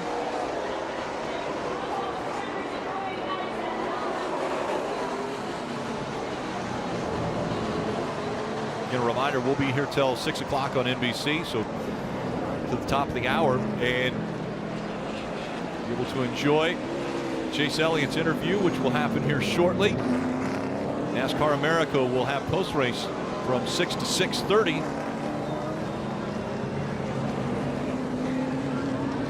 And Chase is going to go right by where we were going to talk to him.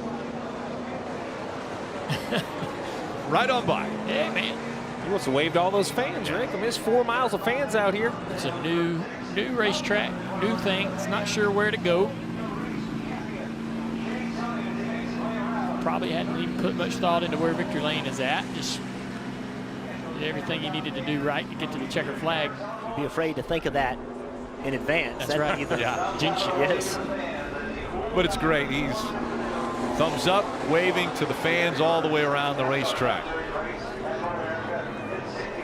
Well, I think that Road America is a hit. You know, we've had a tradition of going to Daytona for years. But this place was worth it. And I can't wait to come back. Fans in this area love the fact that the Cup Series is here this weekend. Everyone came out to watch Chase Elliott get the job done. Great weekend for NASCAR. Elkhart Lake, really a racing town, but a lot of the communities all the way around here, everywhere we were going, either out to dinner or wherever we were, we saw so many race fans with the race shirts celebrating the fact that the Cup Series was going to be here. And I think they got a great show today, and obviously from the champion, a great performance. And a week away from going back home. Atlanta is next weekend. Think about that, going back to Georgia and potentially getting the win there. Back-to-back wins possible for Chase Elliott.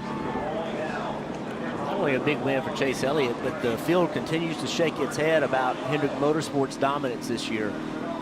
You had a day where Kyle Larson didn't have his best day. Well, guess what? Another Hendrick Motorsport driver stepped up. 15 wins in the last 34 races. Take a look at that. Impressive winning percentage, and like you said, Jeff, you're even more dangerous because it's not just one, right? A week ago, Kyle Larson had a flat. Alex Bowman was there to win the race. This week, Chase Elliott. So I mean, you're trying to outrun that organization. I'm not sure going into each race which driver you're trying to outrun. They've won half the races this year. Yeah. Not given. You think about the number of teams on pit road, they've taken half of them.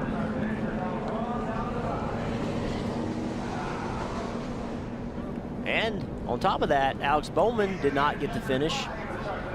And Byron to get the finish, but they both ran well. All the cars ran well. All the Hendrick cars ran well. Any of them could have won. I think it's just across the board with Chevrolet. You know, you look at Kurt Busch and Chastain. That organization has been fast to road courses, but they're improving everywhere. So all the Chevrolets are getting tougher and tougher as we get closer and closer to the playoffs. And this man right here, Chase Elliott, gets whoa, boy. Oh. That was close. He gets the win. It's a narrow racetrack. You've got to remember that. That's a good example of just how narrow it is. But he gets to do the donuts for the first time since 1956. The Cup Series was here. Drivers, that matters to drivers. When you come back and do something, you want to be the first. You want to be the first to do it. Chase puts his name in the record books. He's having trouble getting out. The radio wire still hooked up. And he wants to come out and celebrate with the fans that are here at the start-finish line and those that are on pit road.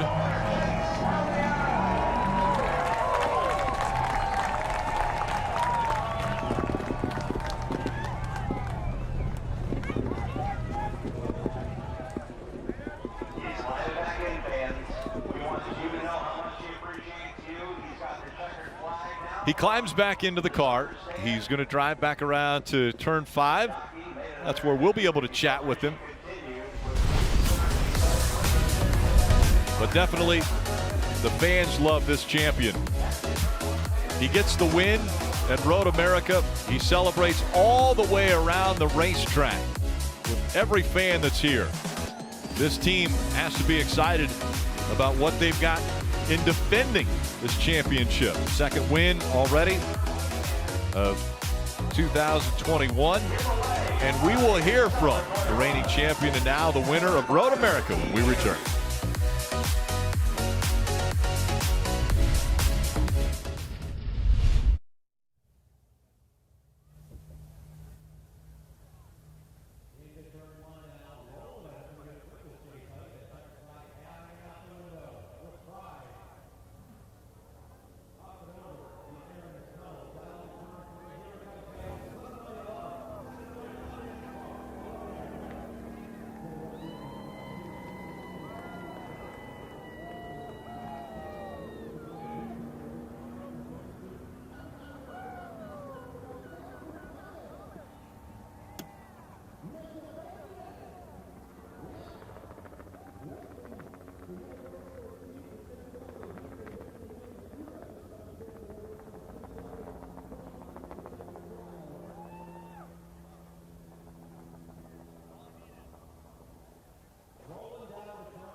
Chase Elliott makes his way back to turn 5 with the checkered flag in hand and now celebrates with all the fans here.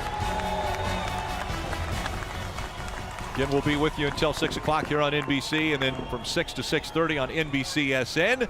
And Marty is down there to chat with the Road America winner. I love how he soaked all of this in every moment, going around every inch of this racetrack. A little burnout of the start-finish line. Then down here to the Turn 5 fans who have stayed here to watch Chase and cheer him on in this victory. What an incredible drive from 32nd to the win for Chase Elliott. I love that victory celebration. You wanted to see everybody here and thank him for a terrific day, Chase. Yeah, absolutely. I wasn't going to miss anybody. I appreciate y'all coming out. Thank you for spending your 4th of July with us. I hope you enjoyed the show. It was, man, it was a hot day, but a lot of fun, man. Just really proud of our team for overcoming some adversity early and having to start in the back, having good pit stops, and had a really fast Napa Chevrolet. So just so proud. We've had a rough few weeks, so it feels really good. And yeah, I guess I was supposed to do a burnout right here, so I'm sorry. I missed the memo. I did a really cool one on the front stretch, though, but just a big thanks, everybody, for coming out. Again, happy 4th. Y'all have a safe weekend, and thanks for coming out. Aren't you the same guy this morning who told me I have a lot to figure out about this racetrack? How did you figure it out so quickly? Yeah, I just never felt like I got in a real good rhythm all of yesterday. So for whatever reason there, after about halfway through the race, I started finding some of that rhythm and was able to put it together and piece different parts of the track. And then finally I felt like I was able to piece most of it together. So just, yeah, stayed with it and glad it worked out. Talk about the challenge of this day, the heat and a new racetrack for everyone. There was a lot to figure out, even for guys like you who are so good at road courses. Yeah, it's just this track has a lot of character to it, and it's so long. You know, you have a lot of opportunity to make mistakes or be good whenever you hit it. So, you know, just I mean, 4 miles is a long course, and just has a lot of character to it, a lot of bumps, a lot of sections that are really tricky to get through, and then conserving your tire was actually a little bit of a thing today, which, to be honest, we don't have much of that, I feel like, anymore. So it was a little different race, but like I said, proud of our group. Most importantly, thanks everybody for coming out. Thanks to our partners. Everybody back at Hendrick Motorsports been doing a phenomenal job. Bodies, chassis, engines, fab shops. It's just been incredible. So looking forward to more. You hear what they're chanting behind us, Chase? Well, you got enough tire for one? And they're cheering. I'll give y'all everything I got. I'm about out of tire though, so I'll blow the tires off of it. Why not? Let's do it. All right, there you go. We're going to watch the burnout. He gets to go home to Atlanta next week. But listen to the Turn 5 fans. They're just excited for the burnout, and they kind of goaded him into it, Rick. They wanted to burn out. They got the chant going. That's what happens when the crowd gets involved. We'll see how Chase does. And if you guys want in Turn 5, you can rate him. Why not? Probably a good reason why Chase Elliott is the fan favorite and has been voted that year after year. Because of, you know, the fans love him, he's going to respond. He said, you know what, I'll give you whatever I got. And I loved what he had to say. He goes, I drove around the entire lap because I didn't want to miss a single fan. They came out and spent their 4th of July with us here in the NASCAR race, and I wanted to celebrate with them. As he takes the checkered flag inside the car with him, we look at this checkered flag moment brought to you by Advanced Auto Parts. The win for Chase Elliott. He did a burnout on the start-finish line for those fans that were on the front stretch, and he's going to do a burnout for the Turn 5 fans.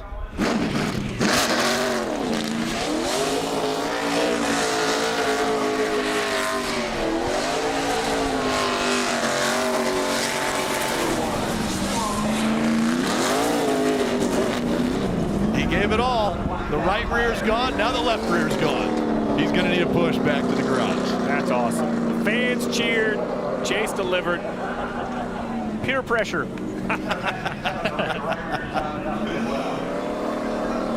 riding on the rims. Now they got to come get him. They got to come get him.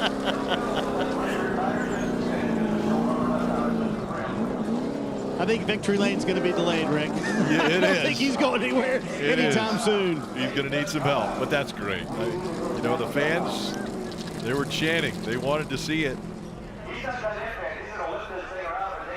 All right, 20 races into the season as we look at the playoff standings. Now with 2 wins for Chase Elliott, currently 4th on that list. If you look at the playoff points that they have accumulated, Kyle Larson with 32, still only 11 different winners, 5 spots open. Kyle Larson with a pretty good points day. He's battling now for that season or regular season championship. Denny currently leading by 3 points in the regular season championship. There's extra points that are on the line there for winning that as well. There are, but Jeff pointed out earlier in the show, and I think it's worth noting, Kurt Busch just a few weeks ago, must win, can't do it on points, comes away with another top 5 in the 4th position. And look, now he's found himself 25 points above, Jeff. Yeah, and also in there, Austin Dillon didn't call his name, I don't think, all day today. But that's what he needed to do. He's been working hard on his road course skill. He actually gained a few points today. He didn't lose any. And last year, he would have lost points in a road course. This year, he kind of broke even, gained just a touch. And the driver who comes out of here with the most points, Tyler Reddick. You see him right there in 11th place, or in 15th place, I'm sorry, in the points. Pretty critical day for him. He came through. Ross Chastain as well had a lot of points today, trying to get himself into that playoff position. Low rider for Chase Elliott. Stay with us until 6 o'clock here on NBC as they're going to push the 9 all the way back to victory lane. He burned the tires off. He told the fans he would do it. He'll give them all he's got, and he did just that. Much more drivers to chat with. Stay with us.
Coming up tonight, local news will be next, except on the West Coast, and then Macy's 4th of July Fireworks Spectacular at 7 o'clock right here on NBC. As you see the 9 car creeping its way around the track trying to get back to victory lane. And a great second place finish for Christopher Bell. Parker? Christopher Bell finishes second here, trying to chase down Chase Elliott there late. You were actually faster than those last couple laps. It just looked like he had too big a lead there. Yeah, just kind of buried ourselves there whenever we had that pit road penalty. But, man, it was a lot of fun. You know, our Sirius XM Camry was really good and really proud of this 20 group. It's been a trying last 2 months, but we feel like we're getting back on track here. So there's no reason why we can't be running up front every week. And I was going to mention that this is your first top 5 since April. How does that mean to this team to go out there and have a solid run, execute, and get the finish? Yeah, it's been good. You know, last week at Pocono, we had a car capable of finishing in the top 5, and it didn't happen. So besides that, Nashville, we were okay. And aside from that, we're, you know, I don't know. We just haven't been very fast. But here recently, the last couple of weeks, I've been really proud of the progress we made, and just proud to drive for everybody on this 20 group at Joe Gibbs Racing. And yeah, I'm excited for the future. I know there's more to come. Like I said, there's no reason why we can't run up front every week. All right, before the race, though, before I let you go, you told me you had to keep this car pretty clean. How do we rate this one without the right front damage up there? Let's look at the cars behind me here.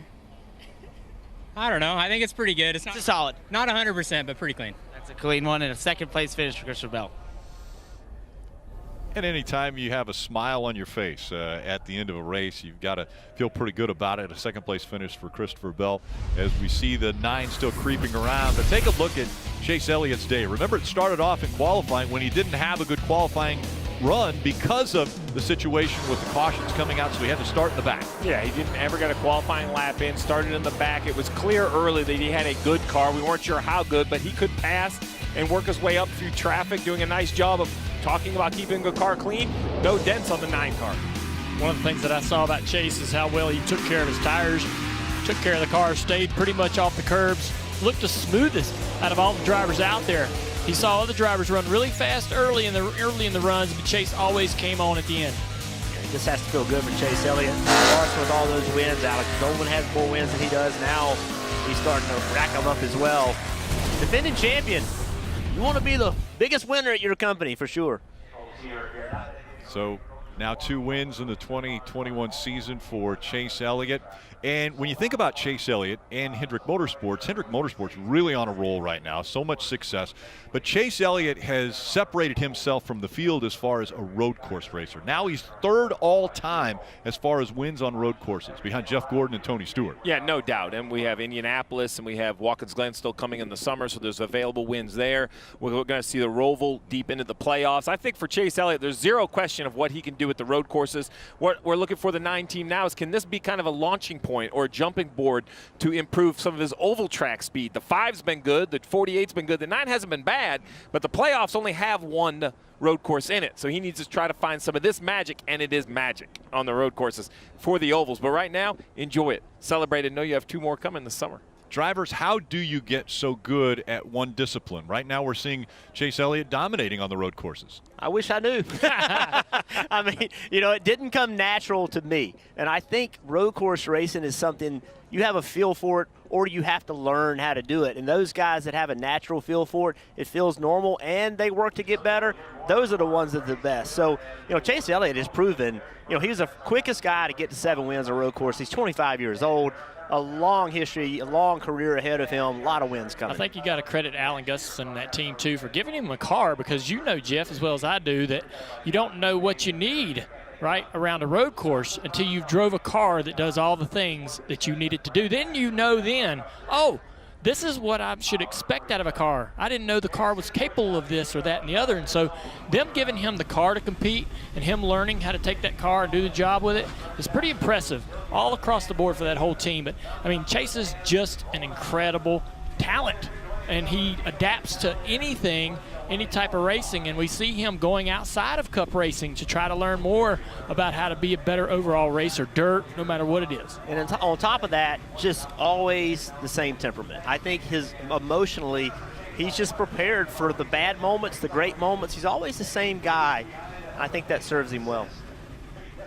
That temperament was tested with that qualifying issue today. I mean, look right there, Jeff Gordon with 9, Tony with 8. You mentioned it. 3rd on, I mean, he could be 1st or tied for 1st, but heck, all the way to 1st. Yeah, by the end of this year. And then heading to Atlanta. I mean, heading home, you talk about having just some momentum heading home. He lives down in Dawsonville, so he'll see if he can join his dad as the only Georgia-born driver to win at Atlanta. Now, his dad did it 5 times, so Chase wants to win 5 because he'll have to win the 1st, but I wouldn't bet against him with the momentum off this race. That's pretty amazing that Awesome Bill is the only Georgia-born driver to win at Atlanta, where he won 5 times there. So we'll see if Chase can keep that momentum up. And his dad was spotting for him here, by the way. So there's Awesome Bill. But we're looking forward to next week from Atlanta, the Xfinity Series on Saturday, and then the Cup Series on Sunday. Again, 3 o'clock and 3:30 for the start times there. That'll be on NBCSN. Chase mentioned tire management today. You better keep that in the back of his mind. It'll be tire management next week at Atlanta. A rough racetrack at Atlanta. It's old, weathered, and you do have to manage those tires. Well, he managed the competition here. Chase Elliott, what a day. More post-race coverage coming up on NBCSN. Coming up next on NBC, it's your local news except on the West Coast. Chase Elliott, after a 65-year hiatus for the Cup Series at Road America, he is holding the checkered flag.